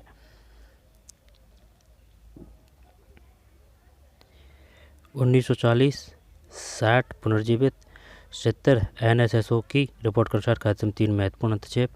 कौन कौन से हैं? सार्वजनिक वितरण प्रणाली। एक क्वेश्चन दिया था उसने कि ये बताइए निम्न में से कौन सी बालकों के पोषण से संबंधित यानी खाद्य प्रणाली से संबंधित कौन सी योजना नहीं थी? ऐसे था ना, और 4 ऑप्शन था उसमें। तो फिर एकीकृत बाल विकास सेवाएं हैं, सार्वजनिक वितरण प्रणाली है, ICDS, जो प्रायोगिक आधार पर 1975 में शुरू की गई। काम के बदले अनाज 1977-78 में प्रारंभ। इन वर्षों में कई नए कार्यक्रम शुरू किए गए, है ना। दोबारा से देखते हैं। तो फिर ये तो 40 हो चुका है, 60 है, पुनर्जीवित है, 70 है, 70 में NSSO है, NSSO फिर 3 कौन कौन है? सार्वजनिक वितरण प्रणाली है, एकीकृत बाल विकास सेवा है 1975 है ना, इंग्लिश में ये है। ये काम के बदले अनाज है, इसकी शुरुआत 1977-78 प्रारंभ है। वो पूछेगा काम के बदले अनाज की शुरुआत की गई थी। तो फिर डबल 7 है ना, डबल 7 काम के बदले अनाज, यानी कि काम करिए अनाज लीजिए, वो 77-78 है। एक तो ये हो गया, और एक एकीकृत बाल विकास सेवा है जो 75 है। अब वो क्रम अगर पूछेगा ना, तो पहले अपन कर देंगे सार्वजनिक वितरण प्रणाली, सेकंड नंबर पर ये है बाल विकास, और थर्ड पर ये आ जाएगा 77-78। ठीक है। कई नए कार्यक्रम शुरू किए गए और कार्यक्रम को चलाने के बढ़ते अनुभव के आधार पर अन्य कार्यक्रमों का पुनर्गठन किया गया। वर्तमान अनेक गरीब उन्मूलन कार्यक्रम पीएपी चल रहे हैं जो अधिकतम ग्रामीण क्षेत्रों में है। इनमें स्पष्ट रूप से घटक खाद्य भी है, जहाँ सार्वजनिक वितरण प्रणाली, दोपहर का भोजन आदि विशेष रूप से खाद्य की दृष्टि से सुरक्षा के कार्यक्रम है। अधिकतर पीएपी भी खाद्य सुरक्षा बढ़ाते हैं। पीएपी रोजगार कार्यक्रम गरीबों की आय में बढ़ोतरी कर खाद्य सुरक्षा में बड़ा योगदान करते हैं।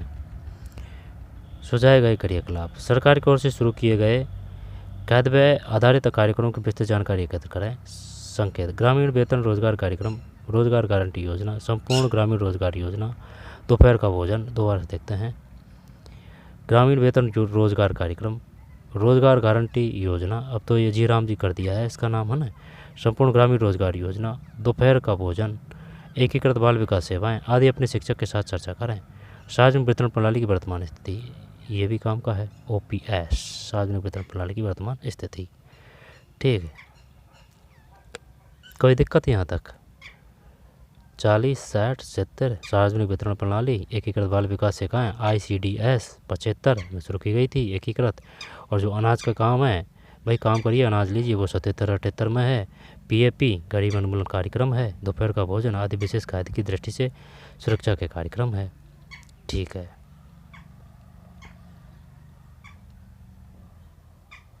सार्वजनिक वितरण प्रणाली, आगे चलते हैं। सार्वजनिक वितरण वर्तमान प्रणाली की वर्तमान स्थिति, कितना रहा है पाठ? भारतीय खाद्य सुरक्षा अधिनियम 2013, फिर अंत्योदय अन्न योजना है ना, ये सब काम के हैं। फिर बफर स्टॉक है, सहकारी समितियों की खाद्य सुरक्षा में भूमिका है ना, ज़्यादा नहीं है। तो देखते हैं आराम से, कोई दिक्कत नहीं है।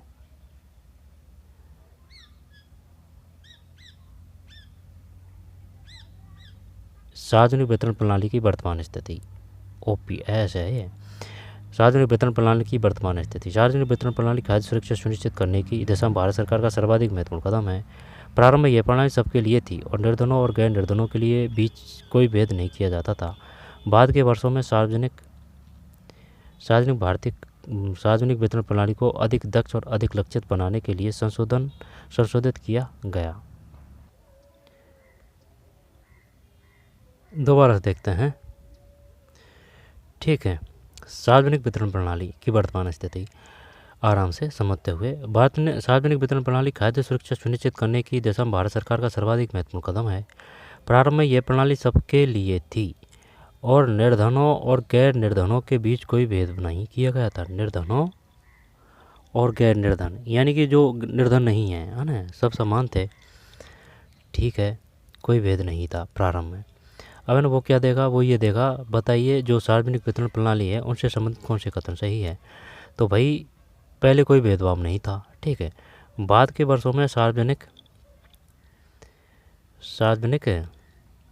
वितरण प्रणाली की अधिक दक्ष और अधिक लक्षित बनाने के लिए संशोधन किया गया। 1992 में देश के 1700 ब्लॉकों में संशोधित सार्वजनिक वितरण प्रणाली RPDS शुरू की गई। ठीक है, कब से की गई है ना, ये क्वेश्चन पूछ चुका है वो। देखते हैं, क्योंकि फैक्ट कम है लेकिन यहाँ से ही क्वेश्चन आते हैं। वितरण प्रणाली को अधिक दक्ष और अधिक लक्षित बनाने के लिए संशोधित किया गया 1992 में देश के 1700 ब्लॉकों में। ठीक है, कितने से कितने ब्लॉकों में? 1700 में। कब शुरू की गई? 1992 में। अब है ना, ये क्वेश्चन आया था कि इनको सम्मिलित कीजिए, तो 1992 में है ये। ठीक है, वितरण प्रणाली को अधिक दक्ष 1992 में। संशोधित सार्वजनिक वितरण प्रणाली RPDS शुरू की गई। इसका लक्ष्य दूर दराज और पिछड़े क्षेत्रों में सार्वजनिक वितरण प्रणाली से लाभ पहुंचाना था। जून 1997 से सभी क्षेत्रों में गरीबों को लक्षित करने के सिद्धांतों को अपनाने के लिए जून 1997 से, ठीक है, जून 1997 से सभी क्षेत्रों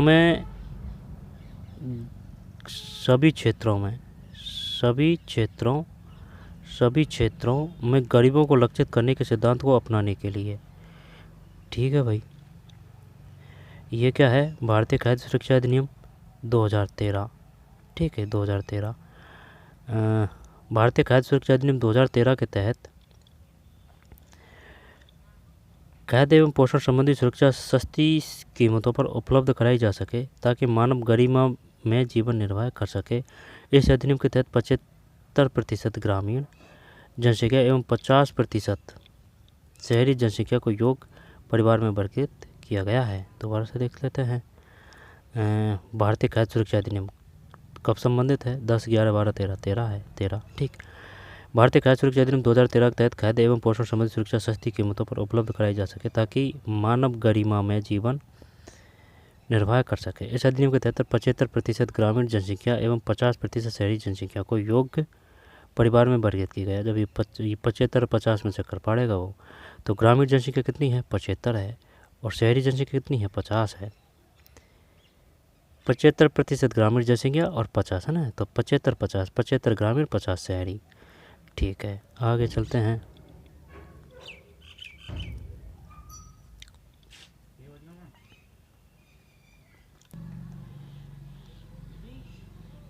लक्षित सार्वजनिक वितरण प्रणाली टीपीडीएस प्रारंभ की गई। यह पहला मौका था जब निर्धनों और गैर निर्धनों के लिए विभेदित कीमत नीति अपनाई गई, यानी कि है ना वो अलग कर दिए भाई। जो अमीर है ना, जैसे कि वो अगर पैसे में है अधिक थोड़े बहुत, तो फिर उनको योजना देना गलत है ना भैया, जिसको ज़रूरत ही नहीं है। तो फिर 1997 में सभी क्षेत्रों में गरीबों को लक्षित करने के सिद्धांत को अपनाने के लिए लक्षित सार्वजनिक वितरण प्रणाली टीपीडीएस प्रारंभ की गई, है ना। जब ये पूछेगा वो, ये बताइए टीपीडीएस कब शुरू की गई, ये बताइए आरपीडीएस कब शुरू की गई, तो ये तो 1992 है। आरपीडीएस सब थे इसमें, ठीक है।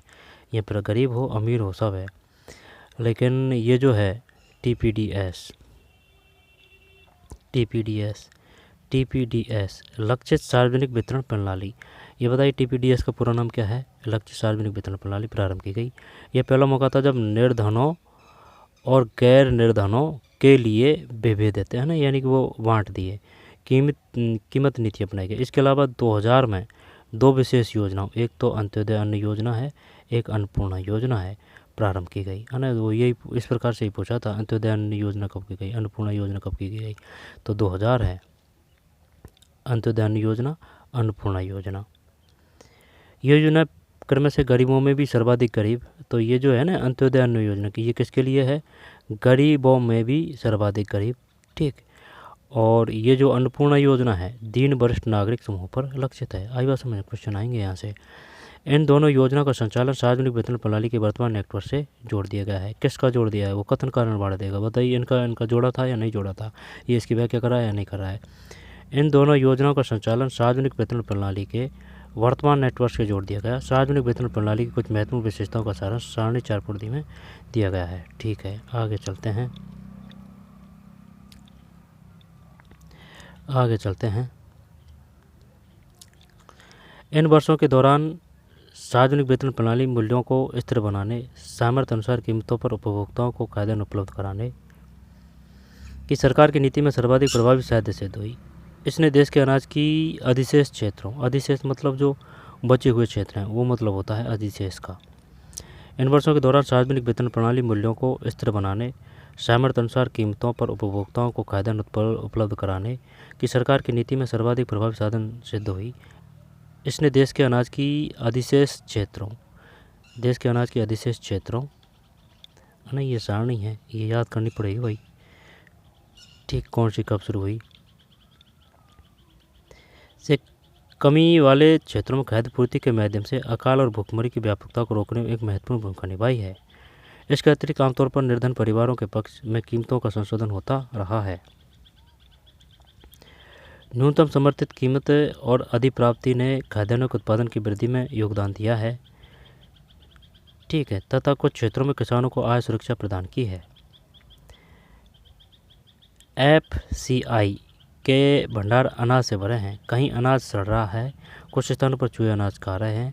नीचे दिए गए आरेख 4.2 केंद्रित पुल में खाद्यान्न का स्टॉक और इसकी मौजूदा मानदंडों अंतर को दर्शाती है।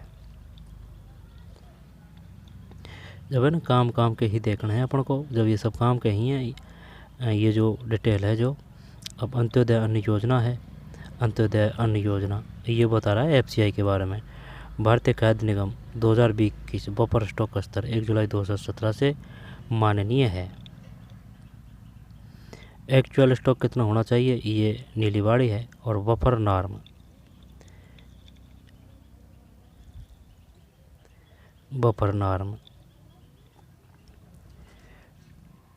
ठीक है, तो फिर ये 900 तक पहुंच चुका था भाई, अब 721 है। एक्चुअल स्टॉक और बफर नॉर्म ये है जनवरी, अप्रैल, जुलाई, अक्टूबर। कब की बात है, 2021 की, 2021। ठीक है, एक्चुअल स्टॉक और बफर नॉर्म का समझ में नहीं आ रही है बात। आगे देखते हैं, आगे क्या है इसमें, कुछ नहीं, वो उसके बारे में बता रखा है। ये सारणी है, ये देखनी पड़ेगी, सारणी को देखते हैं पहले। ठीक है, सार्वजनिक वितरण प्रणाली की कुछ महत्वपूर्ण विशेषताएं। सार्वजनिक वितरण प्रणाली 1992 तक सबको थी। ये गेहूँ 2.34, चावल 2.89।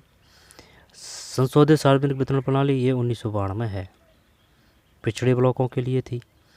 ठीक है, 20 किलोग्राम खाद्यान्न दिया जाता था। गेहूँ 2.80, चावल 3.77। ठीक है भाई, 92। अब ये है लक्ष्यवाड़ी, है ना, लक्ष्य सार्वजनिक वितरण प्रणाली, इसमें अलग कर दिए 97 में। तो इसमें क्या था, 1997, 2000 से क्रियान्वित है ये। ठीक, यानी कि ये 97 वाली थी, लेकिन लागू 2000 से किया था। निर्धन और गैर निर्धन BPL और APL, है ना, ये अलग कर दिए, 3 कार्ड बना दिए। गरीबों में अत्यधिक गरीब और वो BPL और फिर APL। 35 किलोग्राम खाद्यान्न पर महीना। ठीक है, 35 कितना दिया जाता है, 35। BPL धारक को मिलेगा 4.15, चावल मिलेगा 5.65, APL को मिलेगा गेहूँ 6.10, चावल मिलेगा 8.30। ठीक है, अंत्योदय अन्न योजना 2000 निर्धनों में सबसे निर्धन है। 35 किलोग्राम मुखिया खाद्यान्न महिला। गेहूँ 2 किलो, 2 रुपये किलो है, ये 3 रुपये किलो है ना, ये रुपये हैं इधर। ठीक है, ये रुपये हैं। निर्गत कीमत रुपये प्रति किलो, अद्यतन मात्रा लक्षित समूह है। आगे चलते हैं, अन्नपूर्णा योजना 2000 दीन वरिष्ठ नागरिक 10 किलोग्राम खाद्यान्न मिलेगा। अब वो पूछना चाहे, ये पूछ ले कि भाई चलिए ये बता, ये जो अन्नपूर्णा योजना है इसके तहत कितना खाद्यान्न दिया जाता है, 10 किलोग्राम। बताइए, जो अंत्योदय अन्न योजना इसके तहत कितना खाद्यान्न दिया जाता है, 35 किलोग्राम। ठीक है, कब से शुरू की गई, 2000 से। गेहूँ कितना दिया जाता है, 2 रुपये किलो के हिसाब से, चावल 3 रुपये किलो के हिसाब से। राष्ट्रीय खाद्य सुरक्षा अधिनियम 2013 योग्य परिवार 5 किलोग्राम प्रति व्यक्ति प्रति माह है, यानी कि पर कैंडिडेट है ना, उसको 5 किलो है। अब जो जितना परिवार है उसको ज़्यादा उतना ही मिलेगा, तो ये भी सही है। ठीक है, क्योंकि पहले काफ़ी परिवार है तो 10-12 सदस्य होते हैं, लेकिन वही मिलेगा 35 किलो, तो उससे क्या पार पड़ेगी। हाँ, तो ये सही है, ये 5 रुपये प्रति व्यक्ति 2013। गेहूँ 2, चावल 3, अनाज 10। BPL निर्धनता से नीचे APL। BPL किसे कहते हैं, निर्धनता से रेखा से नीचे, है ना, ये तो BPL है। APL निर्धनता रेखा से ऊपर है। भारतीय खाद्य निगम 2020। ठीक है, आगे चलते हैं। ठीक है, ये याद करना पड़ेगा भाई। तो सार्वजनिक वितरण प्रणाली 1992 तक सार्वजनीय सबके लिए थी, 234, 289। संशोधित सार्वजनिक वितरण प्रणाली 1992 पिछड़े ब्लॉकों में 20 किलोग्राम 280, 373। लक्षित सार्वजनिक वितरण प्रणाली, जरूरी नहीं है कि जो जैसे कि जो अभी ये दे रखा है ना डिटेल, अगर इसमें नहीं है तो वही क्वेश्चन नहीं आएंगे। सारणी है तो सारणी से भी वो क्वेश्चन बना के दे सकता है। आ गया एनसीईआरटी में तो वो क्वेश्चन है, कहने का मतलब ये है। लक्षित सार्वजनिक वितरण प्रणाली कब से शुरू की गई? 1997 में। लागू की गई थी 97 में, चालू हुई थी 2000 में। निर्धन और गैर निर्धन बीपीएल एवं एपीएल 35 किलोग्राम मिला है इसके तहत। 4.15, 5.65, 6.10 और 8.30। अंत्योदय अन्न योजना ये 2 है। अंत्योदय में जैसे कि द है ना, तो भाई 2 याद कर लेंगे, 2002। ठीक, अंत्योदय यानी कि दीजिए मुझे गेहूँ दीजिए, तो 2 और 2 है ना, 2002 है, 35 किलोग्राम। अन्नपूर्णा तो यानी कि ये तो 2000 का नोट है, अन्नपूर्णा है, उसको अपन ने 2000 का नोट दे दिया। और ये राष्ट्रीय खाद्य है, तो भाई ये खाद्य आधुनिक बात है ना, तो 13 याद कर सकते हैं। दोबारा देखते हैं, राष्ट्रीय खाद्य है, ये 2013 याद कर सकते हैं। अन्नपूर्णा योजना है, उसको 2000 का नोट दे दिया। और ये अंत्योदय, द से द है, तो 2 और 2 है ना, 2 35 किलोग्राम। 97 लागू है, 2000 से चालू है। ठीक, अलग कर दिए भाई इसमें लक्षित सार्वजनिक वितरण प्रणाली। 92, ठीक है, 20, 35, फिर 35 है, फिर 10 है, ये दीन भ्रष्टों को है 10। तो भाई 2000 है तो कोई बात नहीं, 10 दे दीजिए, ऐसे याद कर सकते हैं। जिस प्रकार से आपको सूटेबल उस प्रकार से याद करें। फिर राष्ट्रीय खाद्य सुरक्षा अधिनियम है 2013, योग परिवार है, पर कैंडिडेट 5 है। ठीक है, अब आ जाइए से कमी वाले, और इसके बाद में ये पढ़ चुके हैं अपन। इन वर्षों के दौरान सार्वजनिक वितरण प्रणाली मूल्यों को स्थिर बनाने, सामर्थ्य अनुसार कीमतों पर उपभोक्ताओं को खाद्यान्न उपलब्ध कराने की सरकार की नीति में सर्वाधिक प्रभावी साधन सिद्ध हुई। इससे देश के अनाज की अधिशेष यानी बचे हुए क्षेत्रों में कमी वाले क्षेत्रों में खाद्य पूर्ति के माध्यम से अकाल और भूखमरी की व्यापकता को रोकने में महत्वपूर्ण भूमिका निभाई। इसके अतिरिक्त आमतौर पर निर्धन परिवारों के पक्ष में कीमतों का संशोधन होता रहा है। न्यूनतम समर्थित कीमत और अधिप्राप्ति ने खाद्यान्नों के उत्पादन की वृद्धि में योगदान दिया तथा कुछ क्षेत्रों में किसानों को आय सुरक्षा प्रदान की है। एफसीआई के भंडार अनाज से भरे हैं, इसी कहीं अनाज सड़ रहा है तो कुछ स्थानों पर है ना, ये 4.2 है। फिर का अध्ययन करें, निम्नलिखित प्रश्नों को उत्तर दें। हाल ही में किस वर्ष में सरकार के पास खाद्यान्न का स्टॉक सबसे अधिक था? सबसे अधिक स्टॉक था, तो भाई सबसे अधिक स्टॉक ये टेट पता नहीं है ना।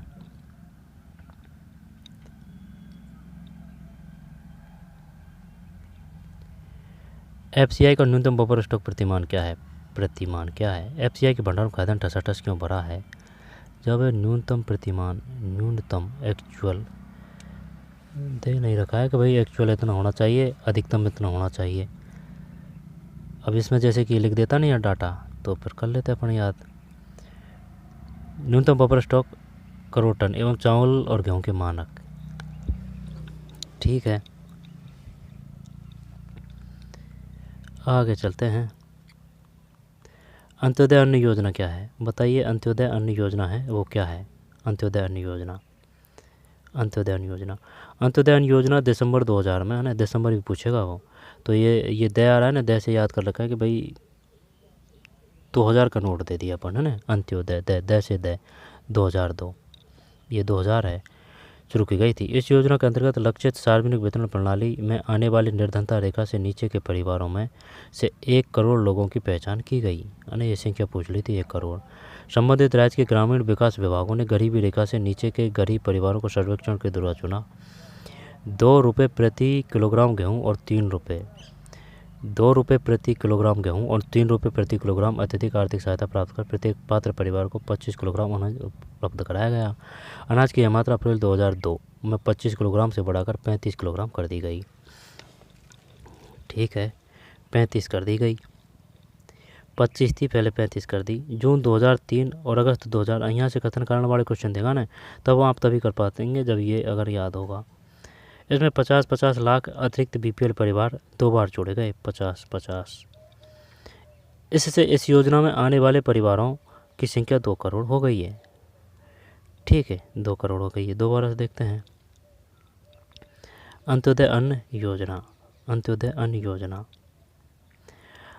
अन्न योजना दिसंबर 2000 में शुरू की गई थी। ठीक है, इसके बाद में नीचे के करीब परिवारों के सर्वेक्षण द्वारा चुना गया 2 रुपये प्रति किलोग्राम, 3 रुपये प्रति किलोग्राम अत्यधिक आर्थिक सहायता प्राप्त कर प्रत्येक पात्र परिवार को 25 किलोग्राम अनाज। पर अनाज की यह मात्रा 2002 में 25, फिर है ना, पहले 25 था, फिर बाद में 35 कर दिया, ठीक। जून 2003 और अगस्त 2004 में, तो 2003 है तो 50 और ये 2004 है, इसमें भी 50। बीपीएल परिवार है 2 बार जोड़े गए, ठीक, 50-50 लाख। इससे इस योजना में आने वाले परिवार की संख्या 2 करोड़ हो गई है। सहायक सब्सिडी वह भुगतान है जो सरकार द्वारा कृषि उत्पादों को बाजार कीमती अनुपूर्ति के लिए किया जाता है। सहायक से घरेलू उत्पादकों के लिए ऊंची आय कायम रखते हुए उपभोक्ता कीमतों को कम किया जाता है, ठीक है। अंत्योदय अन्न योजना बताइए कब शुरू की गई थी? अंत्योदय अन्न योजना, तो ये अन्नपूर्णा योजना 2000 है और इसमें ये क्या है 2002 अंत्योदय और इसमें है अन्नपूर्णा योजना 2000 और अंत्योदय अन्न ये 2000। हाँ, तो इसके ही बारे में बता रहा है ये, ठीक है। अंत्योदय अन्न योजना 2000, 2 रुपये 3 रुपये, फिर 25 था, फिर 35 कर दिया। 50-50 लाख जुड़े थे, कब जुड़े थे? 3 को और 4 को, ठीक है, जून और अगस्त, है ना, एक साल में। अप्रैल 2002 में, अप्रैल भी ध्यान रखनी है, ठीक है। आगे चलते हैं, ये न्यूनतम बफर स्टॉक है गेहूं के मानक। आगे चलते हैं, एक्चुअल स्टॉक, यानी एक्चुअल स्टॉक इतना होना चाहिए भाई 29, यानी कि अगर मंथ के हिसाब से देखें तो जनवरी में इतना होना चाहिए, अप्रैल में इतना होना चाहिए, जुलाई में ये, फिर अक्टूबर में इतना, ये इतना होना चाहिए भाई, ठीक है। 529 तो ये 214 है, खाली तो है, फिर 564 ये 210 है, 900 है तो 400 है, 721 है तो आगे देख लेते हैं अगर आ जाएगा तो। वर्ष 2022 में केंद्रीय पुल के पास 159 लाख मिलियन टन गेहूं और 104 लाख मिलियन टन चावल का भंडार था, जो न्यूनतम बफर प्रतिमान से बहुत अधिक था, ठीक है। फिर भी यह बफर स्टॉक प्रतिमानों से लगातार ऊंचा बना रहा। सरकार द्वारा शुरू की गई विभिन्न योजना के अधीन खाद्यान्नों के वितरण के द्वारा स्थिति में सुधार हुआ, अनाज वितरण से हालात सुधरे। इस बात पर आम सहमति है कि बफर स्टॉक का उच्च स्तर बेहद अवांछनीय है और यह बर्बादी भी है। विशाल खाद्य स्टॉक का भंडारण बर्बादी और अनाज की गुणवत्ता ह्रास के अतिरिक्त उच्च रखरखाव लागत के लिए भी जिम्मेदार है। न्यूनतम समर्थित कीमत को कुछ वर्ष के लिए स्थिर रखने पर गंभीरता से विचार करना चाहिए।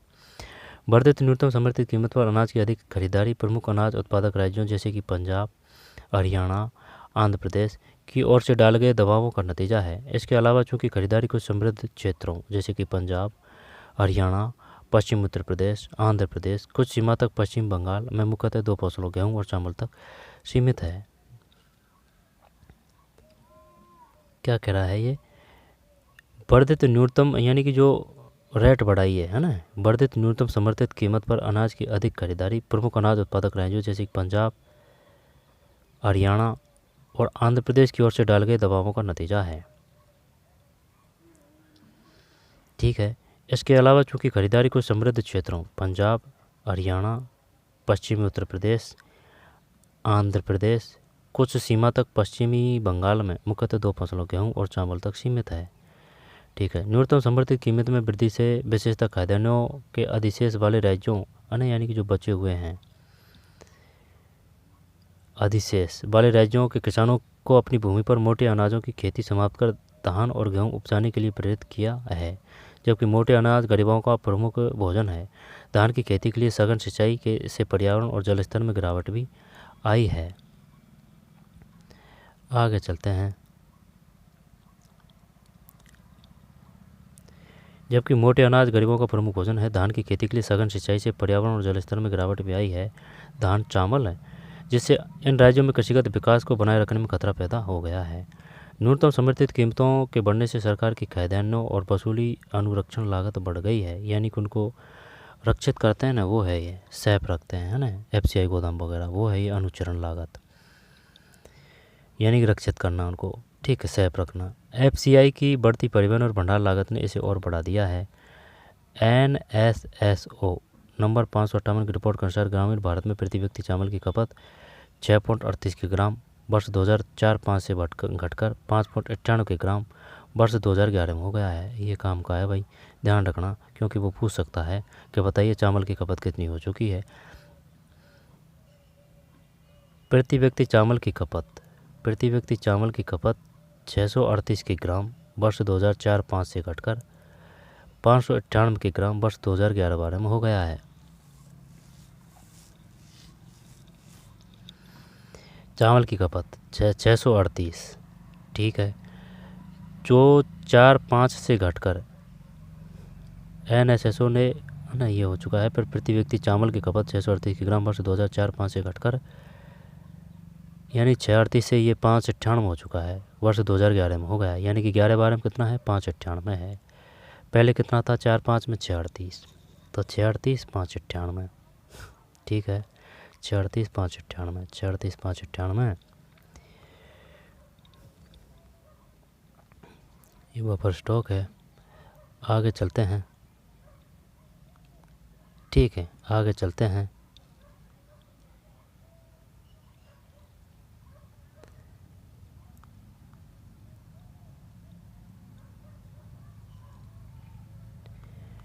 भंडारों में खाद्यान्न ले जाते हुए किसान। नगरीय भारत में प्रति व्यक्ति प्रति माह चावल की खपत 4.71 किलोग्राम से घटकर 4.49 किलोग्राम, ठीक है, और 11-12 में हो गया है। यानी पहले थी 4.71, अब कितनी हो चुकी है, 4.49 किलोग्राम 2011 में हो गया है, ठीक है। नगरीय प्रति व्यक्ति प्रति माह चावल की खपत 4.71 किलोग्राम से घटकर 4.49 2011 में हो गया। प्रति व्यक्ति पीडीएस चावल की खपत 2004-05 में 11-12 तक ग्रामीण भारत में दुगनी हुई और नगरीय भारत में 66% बढ़ी है। पीडीएस गेहूं की प्रति माह प्रति व्यक्ति खपत 2004-05 में ग्रामीण व नगरीय भारत में दोगुना हो गई है। पीडीएस डीलर अधिक लाभ कमाने के लिए अनाज को खुले बाजार में बेचना, राशन दुकानों में घटिया अनाज बेचना, दुकान कभी कभार खोलना जैसे अपचार करते हैं। राशन दुकान में घटिया किस्म का अनाज का पड़ा रहना आम बात है जो बिक नहीं पाता। यह एक बड़ी समस्या साबित हो रही है। जब राशन की दुकान अन्य अनाजों को बेच नहीं पाती तो एफसीआई के गोदाम में अनाज का विशाल स्टॉक जमा हो जाता है। हाल के वर्षों में एक और कारण से सार्वजनिक वितरण प्रणाली गिरावट आई है। पहले प्रत्येक परिवार के पास निर्धन या गैर निर्धन राशन कार्ड था, जिसमें चावल, गेहूं, चीनी आदि वस्तुओं का एक निश्चित कोटा होता था। ये प्रत्येक परिवार को एक समान निम्न कीमत पर बेचे जाते थे। आज आप जो 3 प्रकार के कार्ड, ठीक, कीमत की श्रृंखला देखते हैं, वे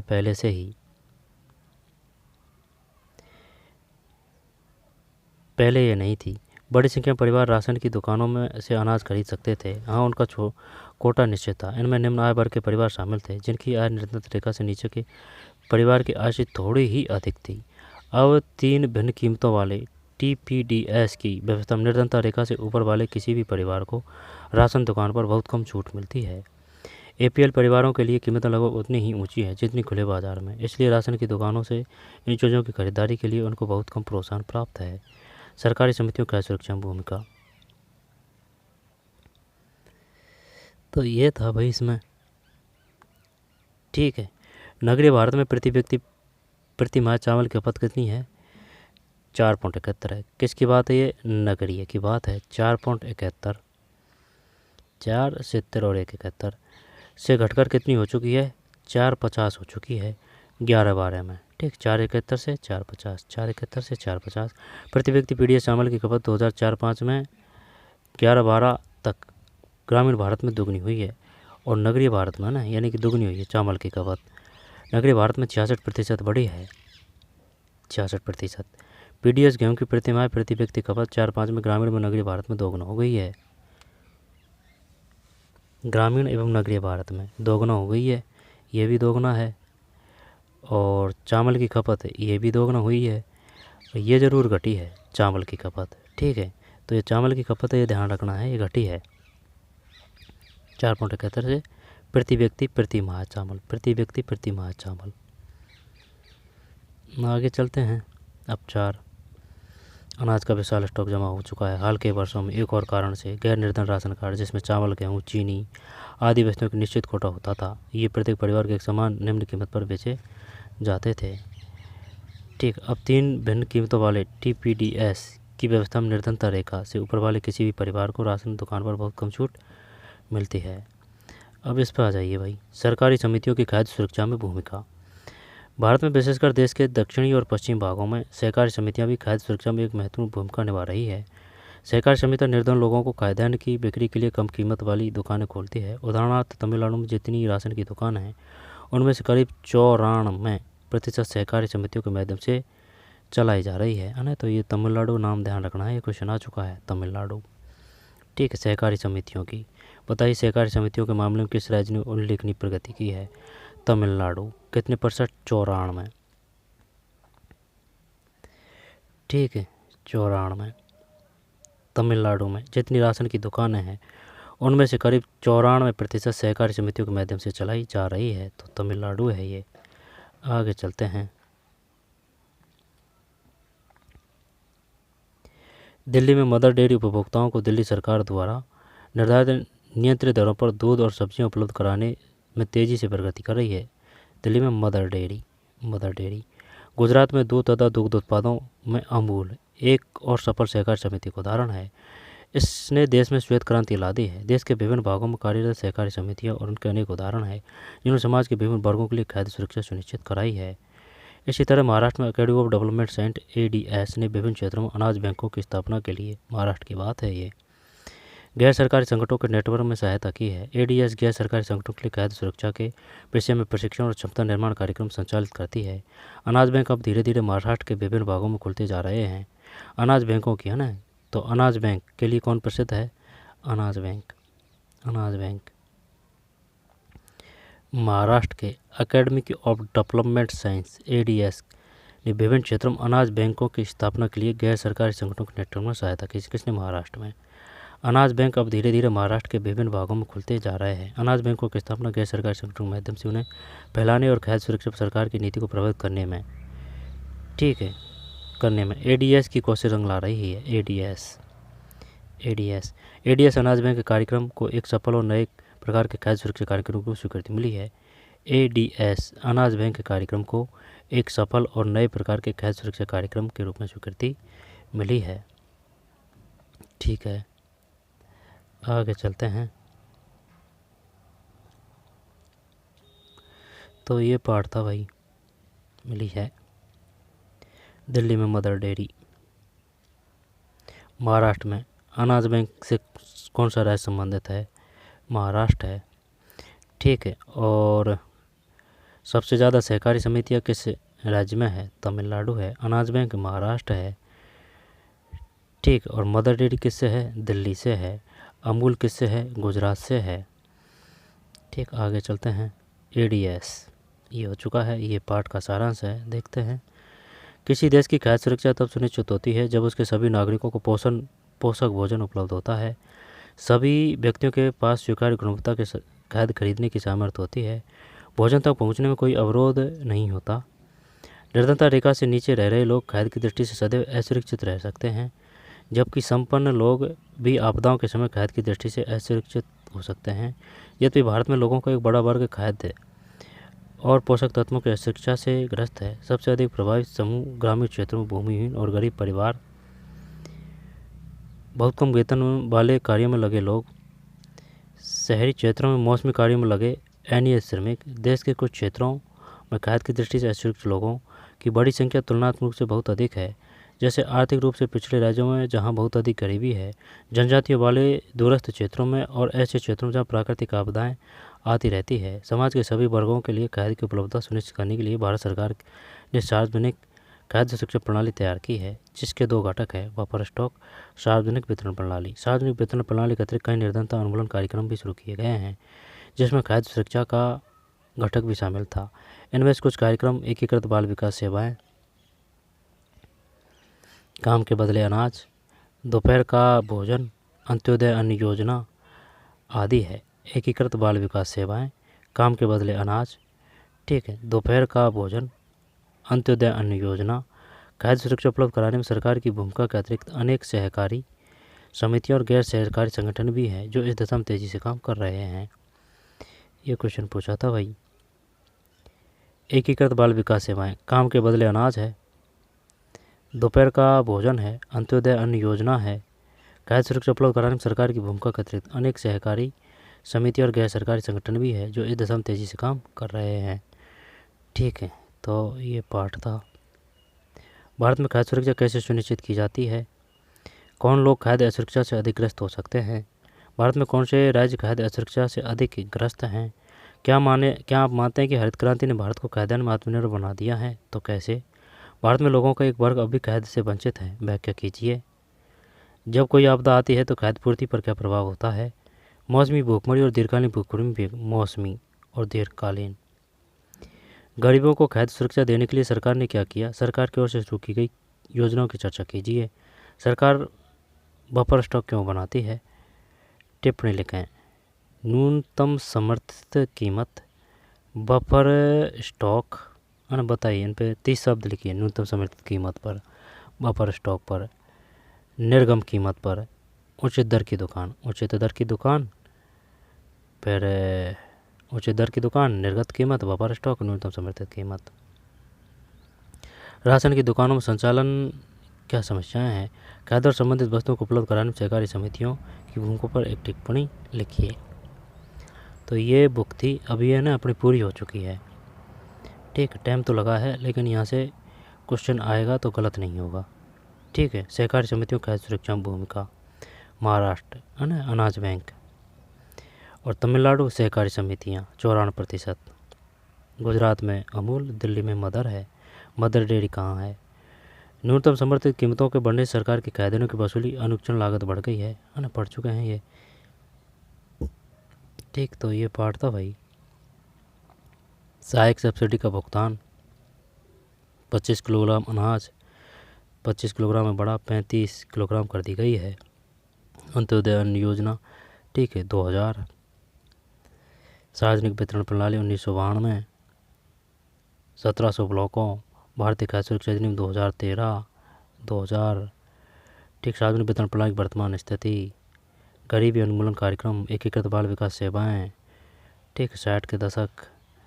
चीनी बफर स्टॉक क्या है? सार्वजनिक वितरण प्रणाली क्या है? ठीक है, 328 है, 345, 196। फिर प्रधानमंत्री इंदिरा गांधी, है ना, ये जो है 1968 है। ठीक, 1968। भारत में खाद्य सुरक्षा, ग्रामीण, शहरी, भुखमरी के प्रकार, मौसमी, दीर्घकालीन, कुल। ठीक है, पंजाब का एक किसान HYV प्रकार वाले बीजों। फिर एक दूसरा पहलू, झारखंड, उड़ीसा, पश्चिम बंगाल, छत्तीसगढ़। राष्ट्रीय स्वास्थ्य एवं पारिवारिक सर्वेक्षण, NHFS की फुल फॉर्म क्या है? NHFS। अहमद की कहानी, फिर रामू की कहानी, सोमू 10 वर्ष का, बेगाम के सरपंच सतपाल, है ना। इसके बाद में बंगाल के वो अकाल के बारे में बताया गया है, 1943 बंगाल। ठीक है, खाद्य सुरक्षा क्यों, किस आपदा के समय खाद्य सुरक्षा कैसे प्रभावित होती है? ठीक, जिनका उत्पादन 1970 के दशक में खाद्य सुरक्षा का आधारित खाद्य पदार्थ सदैव पर्याप्त उपलब्ध था, 1970। तो ये था भाई खाद्य सुरक्षा से। यहाँ से एक क्वेश्चन पक्का आएगा। ठीक है, सार्वजनिक वितरण प्रणाली, शासकीय सतर्कता, खाद्य सुरक्षा खतरे की स्थिति, खाद्य सुरक्षा क्या है? तो ठीक है, मिलते हैं कोई और वीडियो में। पढ़ते रहिए, मेहनत करते रहिए। इसका शॉर्ट वीडियो डालेंगे 15 या फिर 17-20 मिनट का, जो इसका पूरा वो हो जाएगा। ठीक है, रिवीजन हो जाएगा इसका। तो मिलते हैं कोई और वीडियो में। धन्यवाद।